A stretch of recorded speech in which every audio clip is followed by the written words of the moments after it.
বিসমিল্লাহির রহমানির রহিম। পরম করুণাময় ও অসীম দয়ালু আল্লাহর নামে শুরু।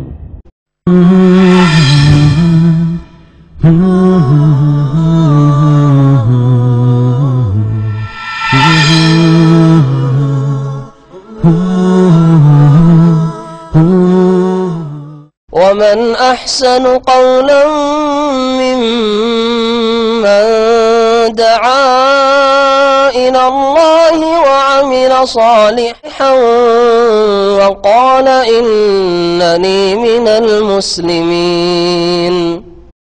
أعوذ بالله من الشيطان الرجيم. بسم الله الرحمن الرحيم. ولما بلغ أشده آتيناه حكما وعلما وكذلك نجزي المحسنين. وراودته التي هو في بيتها عن نفسه وغلقت الأبواب وقالت هيت لك. قال معاذ الله إنه ربي أحسن مثواي إنه لا يفلح الظالمون.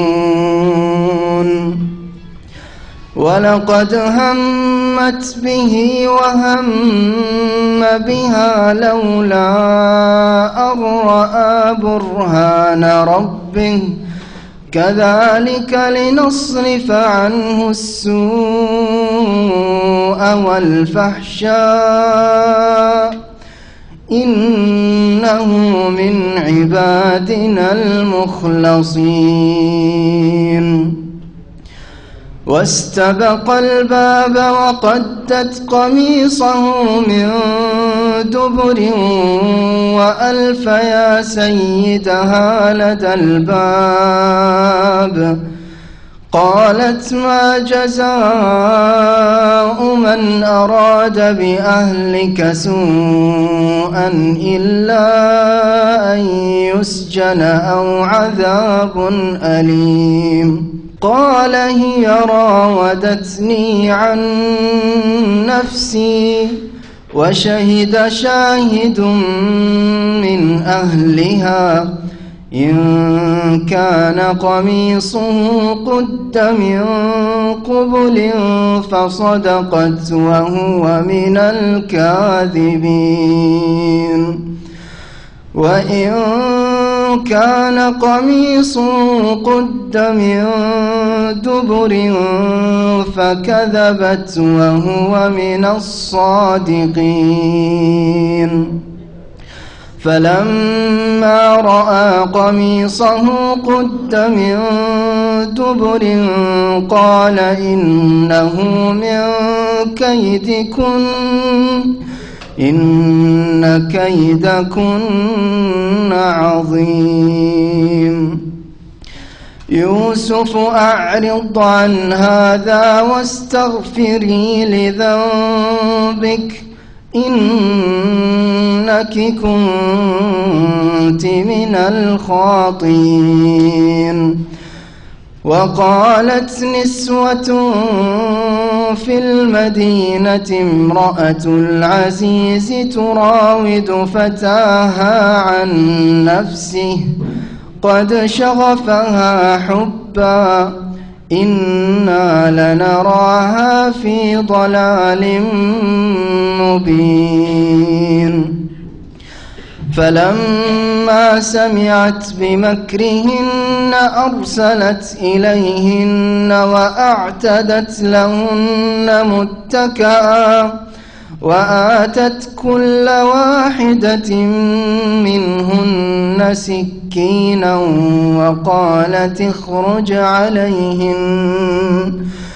فلما رأينه أكبرنه وقطعن أيديهن وقلن حاش لله وقلنا حاش لله ما هذا بشرا إن هذا إلا ملك كريم. قالت فذلكن الذي لمتنني فيه ولقد راودته عن نفسه فاستعصم ولئن لم يفعل ما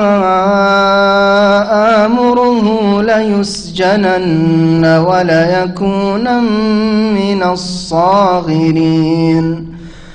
قال رب السجن أحب إلي مما يدعونني إليه وإلا تصرف عني كيدهن أصب إليهن وأكن من الجاهلين.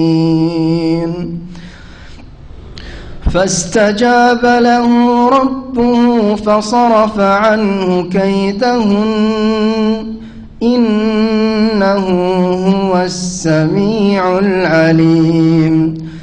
ثم بدا لهم من بعد ما رأوا الآيات ليسجننه حتى حين. ودخل معه السجن فتيان قال أحدهما إني أراني أعصر خمرا وقال الآخر إني أراني أحمل فوق رأسي خبزا تأكل الطير منه نبئنا بتأويله إنا نراك من المحسنين.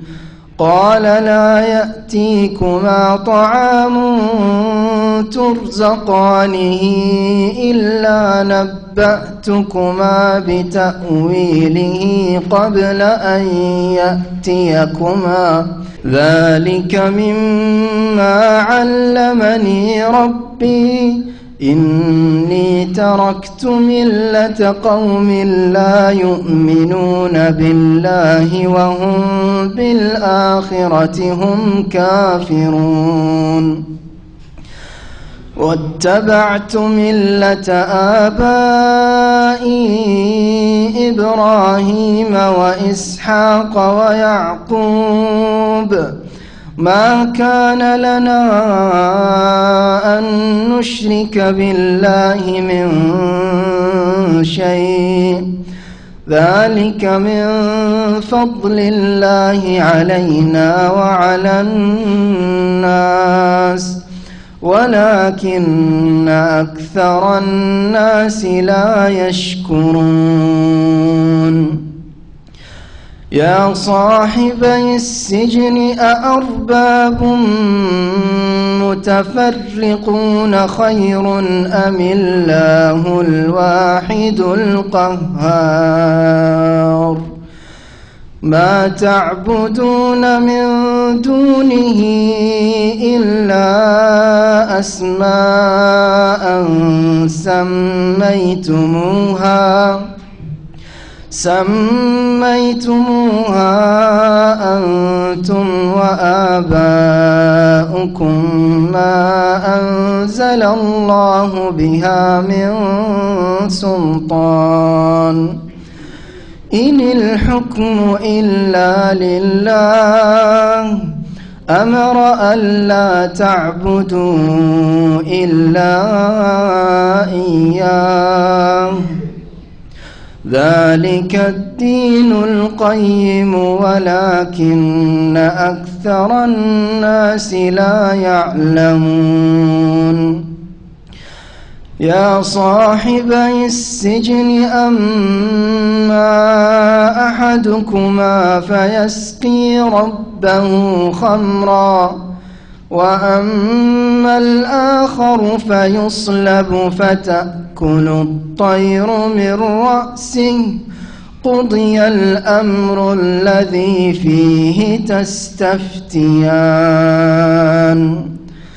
وقال للذي ظن أنه ناج منهما اذكرني عند ربك فأنساه الشيطان ذكر ربه فلبث في السجن 10 سنين. وقال الملك إني أرى 7 بقرات سمان يأكلهن 7 عجاف و7 سنبلات خضر وأخر يابسات يا أيها الملأ أفتوني في رؤياي إن كنتم للرؤيا تعبرون. قالوا أضغاث أحلام وما نحن بتأويل الأحلام بعالمين. وقال الذي نجا منهما وادكر بعد أمة أنا أنبئكم بتأويله فأرسلون. يوسف أيها الصديق أفتنا في 7 بقرات سمان يأكلهن 7 عجاف و7 سنبلات خضر وأخر يابسات لعلي أرجع إلى الناس لعلهم يعلمون. قال تزرعون 7 سنين دأبا فما حصدتم قال تزرعون 7 سنين دأبا فما حصدتم فذروه في سنبله إلا قليلا مما تأكلون. ثم يأتي من بعد ذلك 7 شداد يأكلن ما قدمتم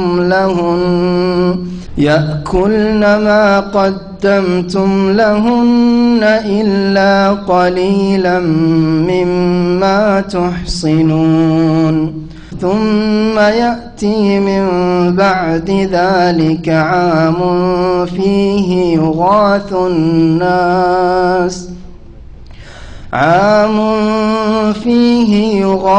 الناس وفيه يعصرون. السلام عليكم ورحمة الله وبركاته.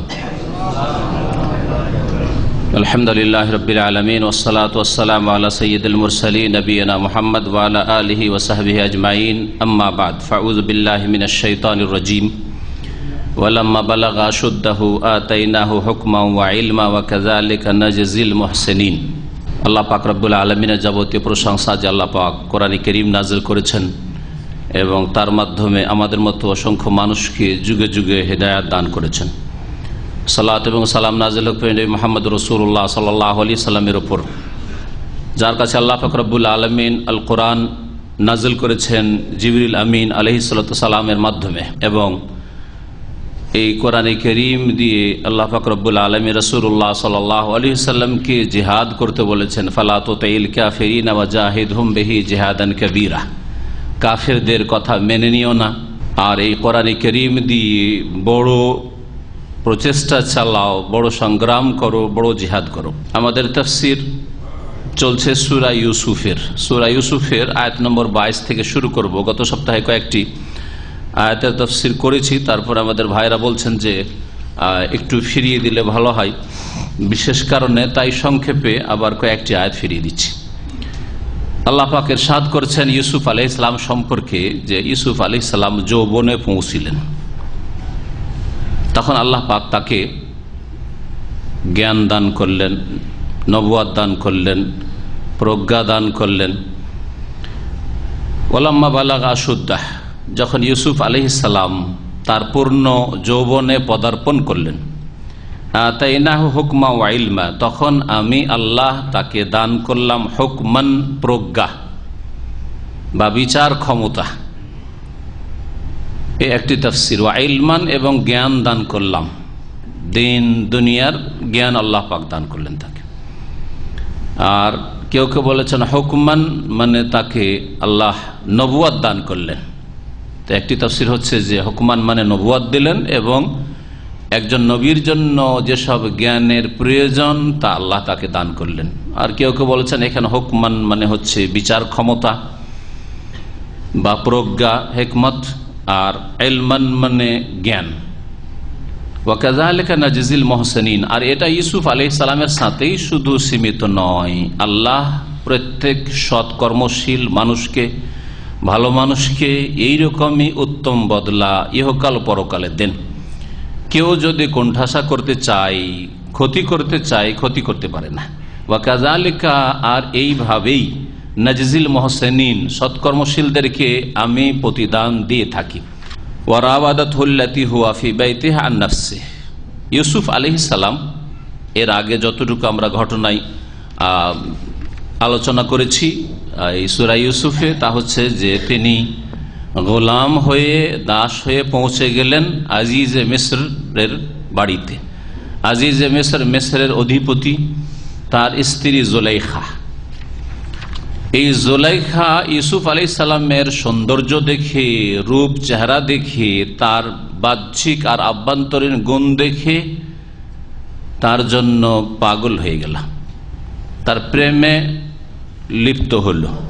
আল্লাহ পাক ইরশাদ করছেন ওয়ারাওয়াদাতুল্লাতী হুয়া ফি বাইতিহা, যার বাড়িতে ইউসুফ আলাইহিস সালাম ছিলেন সেই মহিলা তাকে ভুলাতে শুরু করলো, ভুলাতে চেষ্টা করলো। রাওয়াদা ইউরাবিদু মুরাওয়াদা, বাবে মুফআলাত থেকে, ওর মানে হচ্ছে ভুলানো, ফুসলানো, নিজের দিকে আকৃষ্ট করার চেষ্টা করলো, অন্য ভাষায় বলতে পারেন যৌন মিলনের জন্য চেষ্টা চালালো, যৌন মিলন কামনা করলো। আর এক পর্যায়ে দেখলো যে এ তো রাজি হচ্ছে না সহজে, তখন যে রাজ প্যালেস ছিল, তার বাড়ি ছিল, সেই বাড়ির সমস্ত দরজাগুলি বন্ধ করে ফেললো, যে যাবি কোথায়, আমার মনের আশা পূরণ করতেই হবে। ওয়াগাল্লাকাতিল আবওয়াব, আর সেই মহিলা জুলাইখা সমস্ত দরজাগুলি বাড়ির বন্ধ করে দিল। ওয়াকালাত, আর বলল হাই তালাক, ইউসুফ এসো আমার উদ্দেশ্য চরিতার্থ করতে। কালা, ইউসুফ আলাইহিস সালাম এই রকমের সুবর্ণ সুযোগ দুনিয়ার পাওয়া সত্ত্বেও তিনি পাপ থেকে কিভাবে বাঁচলেন চিন্তা করুন। এই আল্লাহ পাক রব্বুল আলামিনের বিশেষ তৌফিক ওইসব বান্দাদের জন্য হয় যারা গোনাহ থেকে বাঁচার জন্য আপ্রাণ চেষ্টা করে। এটা শুধু ইউসুফ আলাইহিস সালামের সাথে খাস না, এটা আপনার আমার ক্ষেত্রে, প্রত্যেকের ক্ষেত্রে প্রযোজ্য। যদি আপনি আমি গোনাহ থেকে বাঁচার চেষ্টা করি, যে পাপের কাছে যাব না, ধারে যাব না, তাহলে আল্লাহ অবশ্যই তৌফিক দেবেন। গত সপ্তাহে এই মর্মে বলেছিলাম যে একজন এমন মানুষ, এমন পুরুষ যার পাপের জন্য সবগুলি উপায় উপকরণ বিদ্যমান রয়েছে, যুবক, বয়স্ক মানুষ না, যে বেশি বুঝে না কি হবে না হবে ভবিষ্যৎ, ওইসব দূরদর্শিতা না। একটা যুবকের 18 বছর 20 বছরের যুবকের সেই দূরদর্শিতা কোথায়? মনের চাহিদা পূরণ হইলে হইল, যুবক মানুষ। তারপরে দেশের শাসকের বাড়িতে নিজে কোনো চেষ্টা করার প্রয়োজন নেই, হ্যাঁ, রানী প্রস্তাব পেশ করছে, বরং বাধ্য করছে। এই অজুহাত পেশ করা যেতে পারে, আমাকে বাধ্য করা হয়েছে, আমি কি করব। তারপর আর একটি বিষয় মনে রাখবেন, নির্জনে তার সাথে সাথে মনে রাখবেন যে কার বাড়িতে?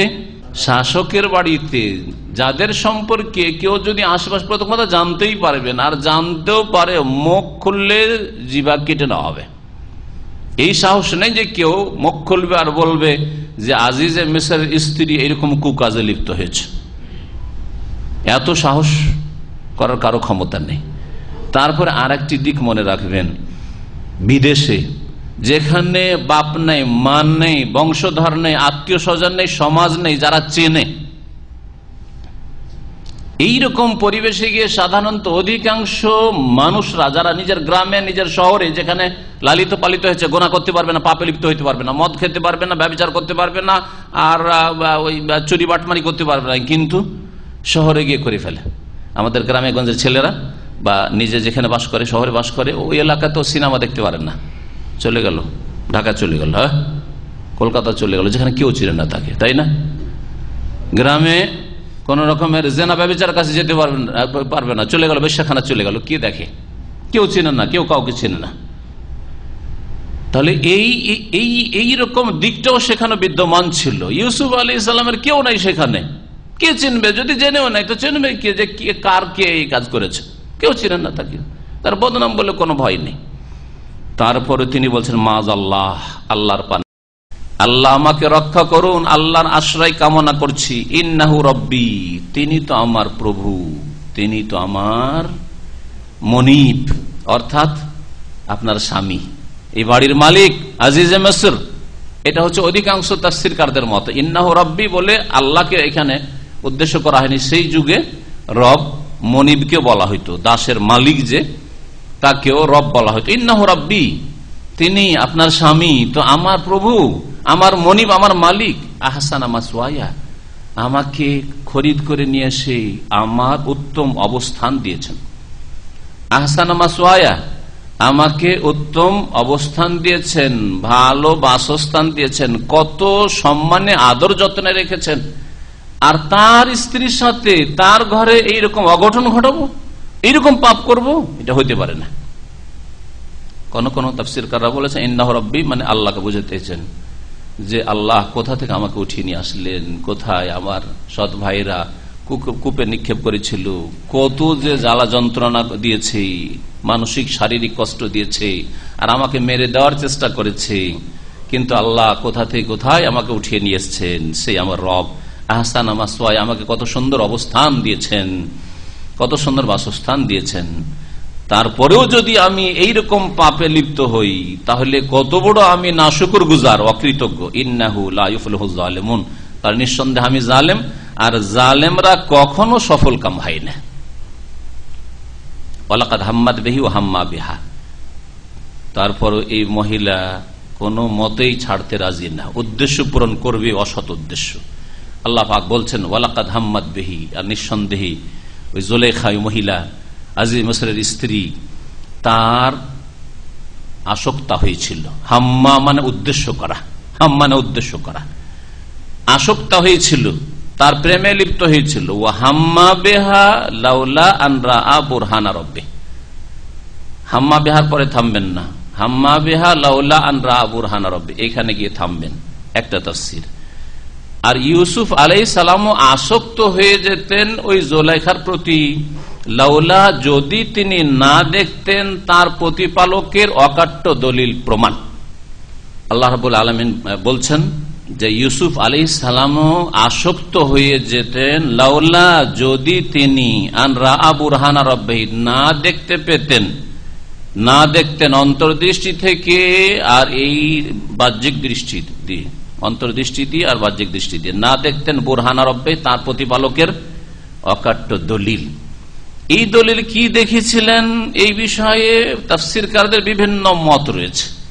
কেউ বলেছেন ইউসুফ আলাইহিস সালামের সামনে ওই সময় তার পিতার ছবি ভেসে উঠেছে, তখন তিনি অবশ্যই তার ব্যভিচার ইচ্ছা হয়নি, কিন্তু খানিকটা মনের মধ্যে ইচ্ছা এসেছে যে যখন এইরকম নিরুপায় করে দিচ্ছে, আমাকে বাধ্য করে দিচ্ছে, তো একজন যুবকের স্বাভাবিক মনে ইচ্ছা আসা এটা স্বাভাবিক, ফেরেশতা নন। তারপর আরেকটি কথা এখানে মনে রাখবেন, যদি ইউসুফ আলাইহিস সালামের মধ্যে যদি কোনো নারীর দিকে চাহিদাই না থাকে, বা যে কোনো পুরুষ নারীর ওপর কোনো চাহিদা নেই, সেই জন্য গুনাহ থেকে বেঁচে আছে, তাহলে তার গুনাহ থেকে, পাপ থেকে, ব্যভিচার থেকে বেঁচে থাকা কোনো কৃতিত্ব নয়, তার কোনো বড় গুণ নয়।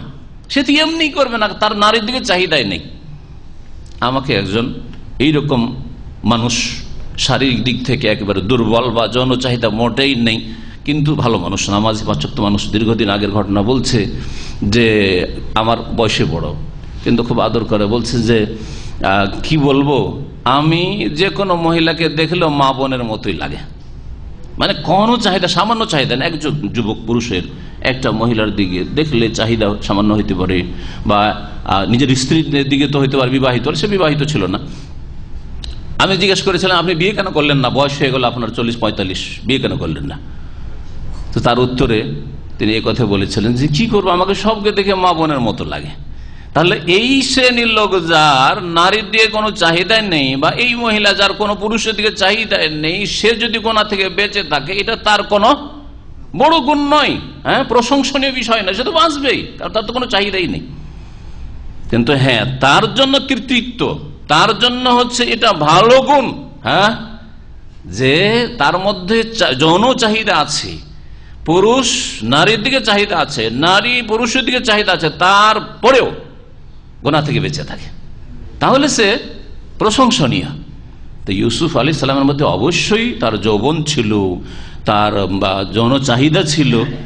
আল্লাহর অকাট্য দলিল প্রমাণ না দেখলে তিনিও সেই ইচ্ছা পোষণ করে দিতেন, কিন্তু করেন নাই। তার মানে তিনি ইচ্ছা পোষণ করেন নাই, তিনি আসক্ত হন নাই। জরুরি নয় যে এর ব্যাখ্যায় কল্পিত কথা বলতে হবে, হতে পারে যে তার সামনে আল্লাহর ভয়, কারণ আল্লাহর ভয়, তাকওয়াই সবচেয়ে বড় শক্তি যেটা মানুষকে গুনাহ থেকে বাঁচাতে পারে।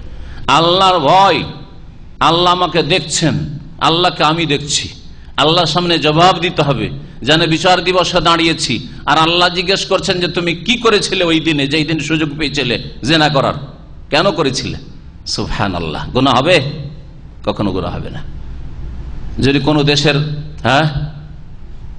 দারোগা পুলিশ সামনে বসে থাকে আর আপনাকে জেলখানাতে হাজতে ভরে রাখে, আর সেখানে একটা সুন্দরী রমণীকে ঢুকিয়ে দেয় আপনার কাছে, আর দাঁড়িয়ে আছে আর বলছে যে তুই যা করবি তাই কর, করবেন? করবেন? কখনো করবেন না, কখনো করবেন না। অথচ দেশের রাষ্ট্রপতির কথা বললাম না, প্রধানমন্ত্রীর কথা বললাম না, ঠিক না, হোম মিনিস্টারের কথা বললাম না, হ্যাঁ, যে তার হাতে সুপার পাওয়ার, বড় পাওয়ার রয়েছে, একটা থানার একটা দারোগা পুলিশ, তারপর আপনার জেলখানাতে একটা মহিলা ঢুকিয়ে দিয়েছে, বলছে তুই যা করবি তাই কর, সারা রাত তোর জন্য থাকলো, করবেন? কখনো করবেন না। তাহলে আল্লাহ রাব্বুল আলামিন সব সময় সবকিছুই দেখছেন, সবকিছুই জানছেন, সামিউন আলিমুন বাসীর। আল্লাহ রাব্বুল আলামিন সবকিছু শুনছেন, সবকিছু জানছেন, সবকিছু দেখছেন, আপনার অন্তরের অবস্থা জানছেন। তো আল্লাহর সামনে কি করে আপনি গুনাহ করতে পারেন? তো এর চেয়ে বড় অকাট্য দলিল প্রমাণ মানুষের গুনাহ থেকে বাঁচার জন্য আর হইতে পারে? জি। কাযালিকা লিনাসরিফ আনহু সুআল ফাহশা। এখানে আরেকটি তাফসীরও বলেছিলাম, আল্লামা জাযাইরি বলেছেন যে হাম্মাত বিহি, হাম্মা বিহা মানে ব্যভিচারের কথা না। এখানে যখন ইউসুফ আলাইহিস সালাম মোটেই মনের বাসনা জুলাইখার পূরণ করতে রাজি হলেন না, তখন মারতে ইচ্ছা করেছিল জুলাইখার, যে দিব মারকে। ইউসুফ আলাইহিস সালাম নিজের আত্মরক্ষার জন্য ভাবছিলেন আমাকে তুই মারবি, আমিও তোকে ধাক্কা দেব, ধাক্কাধাক্কি শুরু হয়ে যেতে পারে। আরে আজিজ মিসর, হ্যাঁ, শাসকের স্ত্রীর সাথে মারামারি যদি শুরু হয় তো শেষ পরিণাম কত খারাপ হইতে পারে। তো ওয়ালাকাদ হাম্মাত বিহি বিদ-দারব, জুলাইখা মারার ইচ্ছা করেছিল ইউসুফকে, ওয়া হাম্মা বিহা, আর ইউসুফ আলাইহিস সালাম তাকে মারার ইচ্ছা করেছিল, যদি তার প্রতিপালকের পক্ষ থেকে অকাট্য দলিল প্রমাণ না দেখতেন, আল্লাহ যদি রক্ষা না করতেন। কাযালিকা লিনাসরিফ আনহু সুআল ফাহশা, এইভাবেই আমি করেছিলাম ইউসুফ আলাইহিস সালামকে। কেন? যাতে করে, এই পরিস্থিতি তৈরি করেছিলাম কেন? লিনাসরিফ আনহু সু, যাতে করে ইউসুফ আলাইহিস সালাম থেকে আমি মন্দ কাজকে, সু মানে মন্দ কাজ, আর আল ফাহশা অশ্লীল কাজকে দূরে রাখি, ফিরিয়ে দিই। লিনাসরিফ আনহু, যাতে করে ইউসুফ আলাইহিস সালাম তাকে আমি ফিরিয়ে দিই, আসু মন্দ কাজকে আর অশ্লীল কাজকে। তো অশ্লীল কাজ মানে জেনা থেকেও যাতে তাকে রক্ষা করি, আর সু মানে মারামারি থেকে, ধাক্কাধাক্কি থেকে, আর এইরকম পরিস্থিতি তৈরি হওয়া থেকেও তাকে রক্ষা করি। তো এই তফসিরটাও যুক্তিসঙ্গত, কারণ এখানে দুটি পাপের বা দুই রকমের পাপের কথা আল্লাহ বলছেন, যে ইউসুফ আলাইহিস সালামকে এই দুই রকমের পাপ থেকে বাঁচাতে চেয়েছিলাম, যেমন ব্যভিচার থেকে বাঁচাতে চেয়েছিলাম, তেমন মারামারি হয়ে যাক এইরকম পরিস্থিতি থেকে বাঁচাতে চেয়েছে। ইন্নাহু মিন ইবাদিনাল মুখলাসিন, কেন? এই জন্য যে সে ছিল আমার সৎকর্মশীল বা মনোনীত বান্দাদের অন্তর্ভুক্ত। মুহসিনিন মানে সৎকর্ম, মুখলাসিন মানে করবেন ইখলাস যার মধ্যে রয়েছে, তার মানে আল্লাহ পাক যাদেরকে বাছাই করেছেন, আখলাসা ইখলাসু মানে বাছাই করা হয়, এটা হাজা খালিসুন লি মানে এটা আমার জন্য শুধু।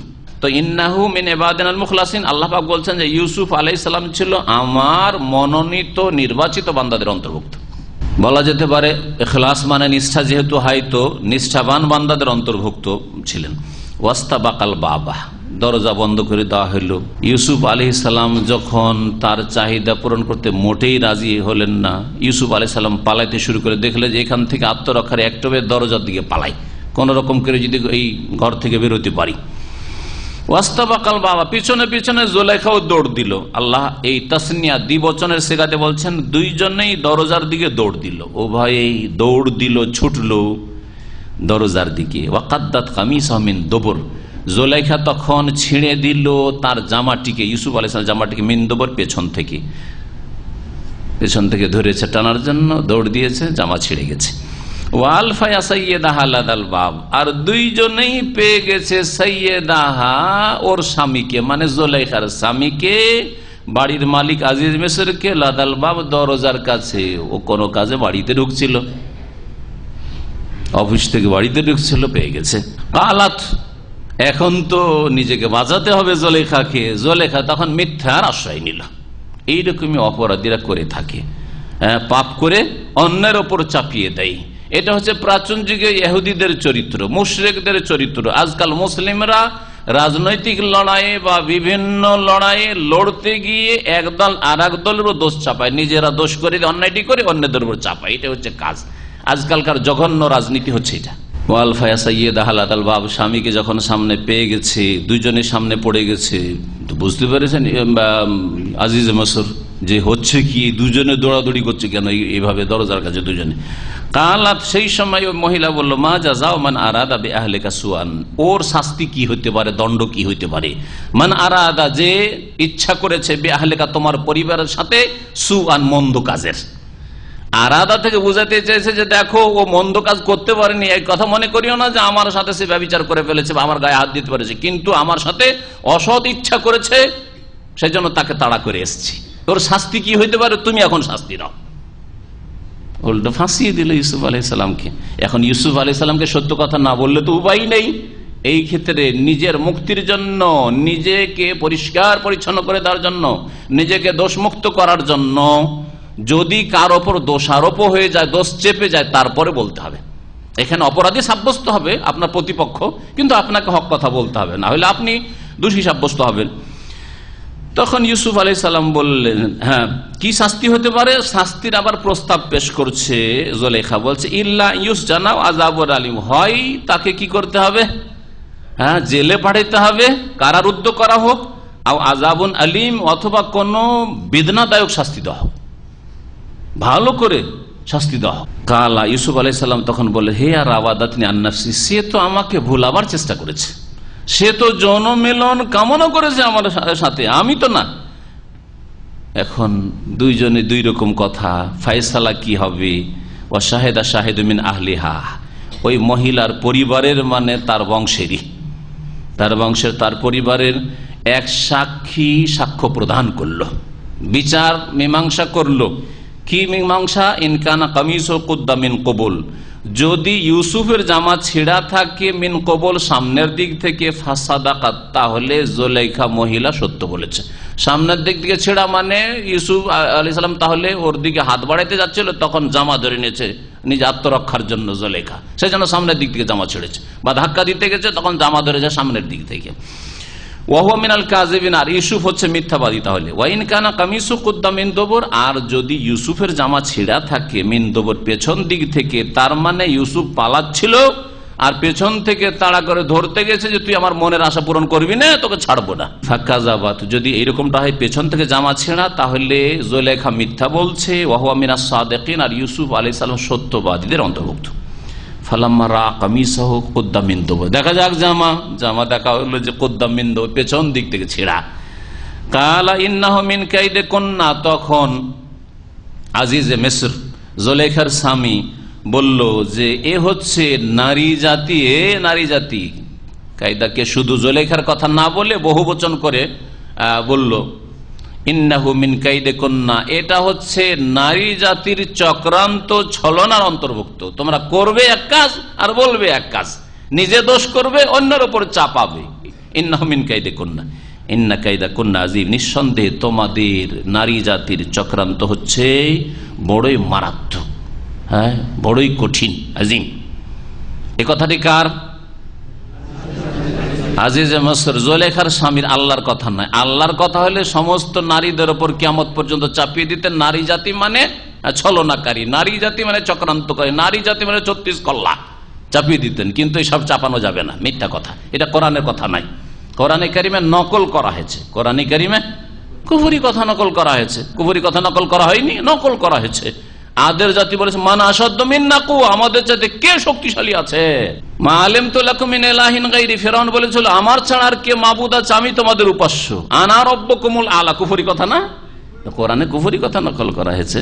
তো এইরকমই এটি অবাস্তব কথা যে সকল নারী ছলনা করে, সকল নারী ষড়যন্ত্র করে, আর নারীদের কুবুদ্ধি আছে, এসব কথা ভুল কথা, কোরআন সমর্থন করে না। যখন বুঝতে পারলেন আজিজে মিসর যে না আমার স্ত্রীর দোষ, কিন্তু এটা যদি এই নিয়ে বাড়াবাড়ি করি তাহলে দেশে জানাজানি হয়ে যাবে, না এখানে ক্ষান্ত করা হোক। ইউসুফ, এখানে ইয়া উজ্জ আছে, হে ইউসুফ আরেজ আন হাজা, এই ঘটনাকে উপেক্ষা করো। আরেজ আন হাজা, এতে থেকে মুখ ফিরিয়ে নাও, মানে এই ঘটনাকে উপেক্ষা করো, যা হয়েছে হয়েছে, বাদ দাও, তোমার দোষ নেই, বাদ দাও। ওয়াস্তাগফিরি লিযামবিক, আর হে জুলেখা, সম্বোধন করেছেন জুলেখাকে, নিজের স্ত্রীকে, ওয়াস্তাগফিরি লিযামবিক, তোমার গুনার জন্য ক্ষমা চেয়ে নাও, ক্ষমা চাও, ক্ষমা চাও। আল্লাহর প্রতি যদি বিশ্বাস থেকে থাকে, তারা মুমিন থেকে থাকে, তো আল্লাহর কাছে ক্ষমা চাও, আর না হলে স্বামীর কাছে ক্ষমা চাও, ভুল করেছো, তুমি অন্যায় কাজ করেছো। ওয়াস্তাগফিরি লিযামবিক ইন্নাকা কুনতা মিনাল খাতিন, কারণ তুমি পাপিষ্ঠদের, পাপীদের অন্তর্ভুক্ত, তুমি ভুল কাজ করেছো, তুমি মন্দ কাজে লিপ্ত হয়েছো। ওয়াকালা নিসওয়াতুন ফিল মাদিনাতি ইমরাতুল আজিজা তুরাবিদু ফাতা আন নাফসিহি, কথা কিন্তু গোপনে রাখা যায় না। আমাদের দেশে একটা কথা আছে যে খারাপ কথা বাতাসের আগে আগে কি করে, চলে বা ছুটে, হ্যাঁ, আর ভালো কথা, ভালো গুণ কেউ বলবে না। আপনার ভালো হওয়ার জন্য সারা জীবন লেগে যায়, তাও কেউ ভালো বলছে না। এত চেষ্টা করছে ভালো হবো, সুনাম কামাবো, লোকে আমাকে ভালো বলবে, ভালো বলছে না। কারণ ভালো বলতে কষ্ট লাগে, যে আমার চাইতে ভালো হয়ে যাবে রে, মানুষের এটা স্বভাব, আমার চাইতে কেন ভালো বলবো, ওকে ভালো বলবো না, আমার চাইতে ভালো, তাহলে ভালো বলবো না। কিন্তু মন্দ বলতে অসুবিধা নেই, মন্দ করাটা সহজ। এটা হচ্ছে বদ প্রকৃতি মানুষের, মন্দ কথা খুব দ্রুত ছুটি, লুকাবার চেষ্টা করেও আর লুকানো গেল না। কারণ বড়দের ঘরের কথা বড়রা জানে, ছোটরা জানতে পারে না। হয়তো মন্ত্রী মিনিস্টারদের ঘরে যা হয় সেগুলি কথা জনসাধারণ জানে না, কিন্তু এক মন্ত্রীর ঘরের খবর আরেক মন্ত্রীর লোকেরা জানে, ঠিক না, ঘরের লোকেরা জানে, ঠিক না। বড়দের কথা বড়রা জানে, বড়দের দোষ বড়রা জানে, ছোটরা জানতে পারে না কি হচ্ছে না হচ্ছে উপর মহলে, কিন্তু ওরা ঠিকই জানে, কেন ওদের যাতায়াত আছে, খোঁজ খবর আছে, যোগাযোগ আছে, সুতরাং খবর আছে। তো আরো যে সব দেশের যারা নেতৃস্থানে ব্যক্তি ছিল, তাদের পরিবারের মহিলারা জানতে পেরেছে যে জুলেখার বাড়িতে একটা দাস কিনে নিয়ে এসছে, দাসের জন্য জুলেখা পাগল হয়ে গেছে। এর মতো কোন মূর্খ মহিলা আছে? দাসের জন্য কেউ পাগল হয়? তিরস্কার করা শুরু করলো, ভর্ৎসনা করা শুরু করলো। ওয়াকালা নিসওয়াতুন ফিল মাদিনা, শহরের, মদিনা মানে শহর, মদিনা মানে এই মদিনা না, হ্যাঁ, নবী সাল্লাল্লাহু আলাইহি ওয়াসাল্লামের শহর, এই জন্য মদিনাতুর রাসূল, সংক্ষেপে এখন মদিনা বলা হচ্ছে, মদিনা মুনাওয়ারা বা আল মদিনাতুন নববিয়্যাহ। তো শহরে মানে মিশরে, মিশরের শহরে কিছু মহিলার, নিসওয়া, কিছু মহিলারা বলল, ইমরাতুল আজিজ, এ হচ্ছে আজিজে মিশরের অধিপতির স্ত্রী জুলেখা, তুরাবিদু ফাতাহা, নিজের দাসকে ফুসলাচ্ছে, দাসকে যৌন মিলনের জন্য আকৃষ্ট করছে, আন নাফসিহি, নিজের সাথে কুকাজের জন্য। কাদ শাগাফাহা হুব্বাহ, শাগাফ বলা হয় একেবারে হৃদয়, হৃদয়ের যে আবরণ, এটা শাগাফ, হ্যাঁ, হৃদয়। তো তো এর হৃদয়ের মধ্যে এর ভালোবাসা প্রেম ঢুকে গেছে। তাদের শাকাফা হুব্বা, জুলাইখাকে ভালোবাসা গ্রাস করে ফেলেছে। জুলাইখার অন্তরে ইউসুফের প্রেম কি করেছে? বিস্তার লাভ করেছে, ছেয়ে গেছে।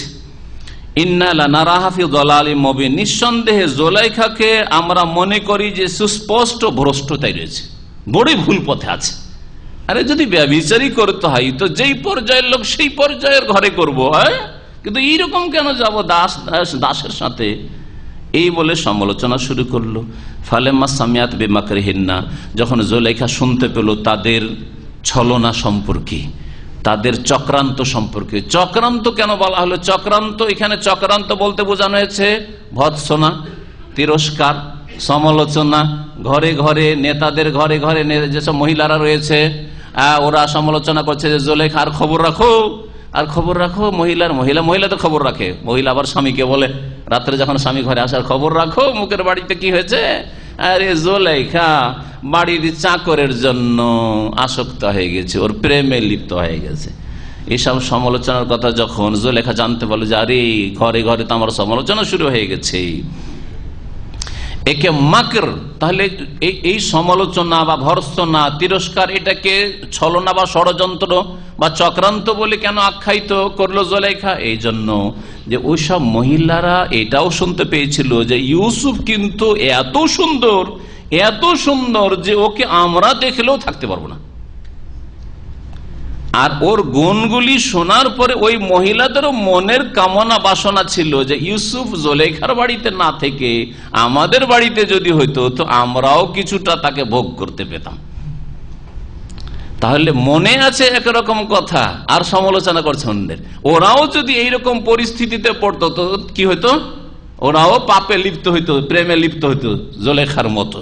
এই জন্য তাদের এই সমালোচনা বা তাদের এই ভর্ৎসনা তিরস্কারকে মাকর, চক্রান্ত বলে আখ্যায়িত করেছে জুলাইখা। আর সালাতে এলেহিনা, যখন শুনতে বলে আমার সমালোচনা হচ্ছে তো তোদেরকে দেখিয়ে দিই একটু। আর সালাত এলেহিনা, ওই সব মহিলা মন্ত্রী মিনিস্টারদের বাড়ির সব মহিলাদেরকে দাওয়াত করলো। আর সালাত এলেহিনা, ডেকে পাঠালো যে তোমাদের একটা পার্টি দেওয়া হবে, সবাই আসো, সব মহিলা আসো। দেশের নেতৃস্থানীয় ব্যক্তিদের, মহিলাদেরকে পার্টি করলো। ওয়া আতাদাত লাহুন্না মুত্তাকা, আর প্রস্তুত করলো জুলাইখা ওই সব মহিলাদের জন্য মুত্তাকা, ভালো একটা বৈঠকের। মুত্তাকা আন যদি বলেন বৈঠক, মানে ইত্তাকা, ইয়াত্তাকিও ইত্তিকা আন মানে হেলান দেওয়া, এটা হচ্ছে ইত্তিকা, হেলান দেওয়া। নবী করিম সাল্লাল্লাহু আলাইহি ওয়াসাল্লাম বলেছেন ইন্নী লা আকুলু মুত্তাকিয়ান, আমি হেলানা দিয়ে খাই না। নবী করিম সাল্লাল্লাহু আলাইহি ওয়াসাল্লাম হেলানা দিয়ে কখনো খেতেন না, হেলান দিয়ে। আর হেলান দিয়ে খাওয়া পছন্দ করতেন না। এই জন্য কেউ খাবেন চেয়ারে বসে এইরকম হেলান দিয়ে না, চেয়ারে বসে খাইলে সোজা হয়ে খান। চেয়ারে বসে খাওয়া হারাম না জায়েজ আমি বলছি না, এক শ্রেণী গোড়া মোল্লাদের মতো, কিন্তু কথা হচ্ছে যে নবী করিম সাল্লাল্লাহু আলাইহি ওয়াসাল্লাম এরকম চেয়ার টেবিলে খাননি, সেটা আলাদা কথা। কিন্তু খাননি বলে যে জায়েজ নাই এটাও বলছি না। তবে যদি হেলান দিয়ে খান তো অপছন্দনীয়। হেলান, আর তারপরে শারীরিক দিক থেকে ক্ষতি রয়েছে, স্বাস্থ্যগত ক্ষতি রয়েছে। আর এমন কাজ নিষেধ করা হয়েছে বা এমন ভাবে পানাহার করা নিষেধ করা হয়েছে যাতে শরীর স্বাস্থ্যের ক্ষতি রয়েছে। নবী করিম সাল্লাল্লাহু আলাইহি ওয়াসাল্লাম ওইসব কাজ থেকে বেঁচে থেকেছেন। মুত্তাকিয়ান বলেছেন নবী সাল্লাল্লাহু আলাইহি ওয়াসাল্লাম, আমি হেলান দিয়ে খাই না। তো এমন আসনের ব্যবস্থা করলো বৈঠকে, মজলিসে, যেমন আরবদের আজকাল মজলিসগুলি আছে। হ্যাঁ, আরবরা কিন্তু আরবির নিচের মজলিস পছন্দ করে, আমাদের দেশের লোকেরা সোফা পছন্দ করে, উঁচায় বসতে অভ্যস্ত। আশ্চর্য লাগে আমাদের দেশের, ভারত উপমহাদেশের যদি পুরুষ মহিলাদের, বিশেষ করে মহিলাদের জন্য নিচে যদি আরবি মজলিস থাকে বসবে না, বসতে অভ্যস্তই না। আর আরবিদেরকে সোফা আবার ভালো লাগে, আরবিদেরকে নিচের মজলিস ভালো লাগে। নিচে যে মজলিস, বুঝেন না, নিচের মজলিস করা আছে, ওতে বসতে তারা পছন্দ করে। তো ওই রকম মজলিসের ব্যবস্থা করলো জুলাইখা, যেখানে হেলান দিয়ে আরামে বসবে, আর আরামে বসে গল্প সল্প করবে আর খাবে। আর ওর মাঝখানে ইউসুফের দর্শন একবার হয়ে যাবে, দেখি, হ্যাঁ আমাকে এই যে ভর্ৎসনা করছে একটু দেখুক, ওরাও দেখুক। এটাকে যদি মুত্তাকান পড়া হয় হামজা না দিয়ে, ওয়া আতাদাত লাহুন্না, তাদের জন্য প্রস্তুত করলো মুত্তাকান। মুত্তাকানের মানে হয় সান্তারা, তাদের জন্য প্রস্তুত করলো যেসব খাবার, তার মধ্যে একটা আইটেম ছিল সান্তারার, যেটা ছুরি দিয়ে কেটে খেতে হবে, যাতে ছুরি দিয়ে কেটে খেতে হয় এমন ফলের ব্যবস্থা করলো।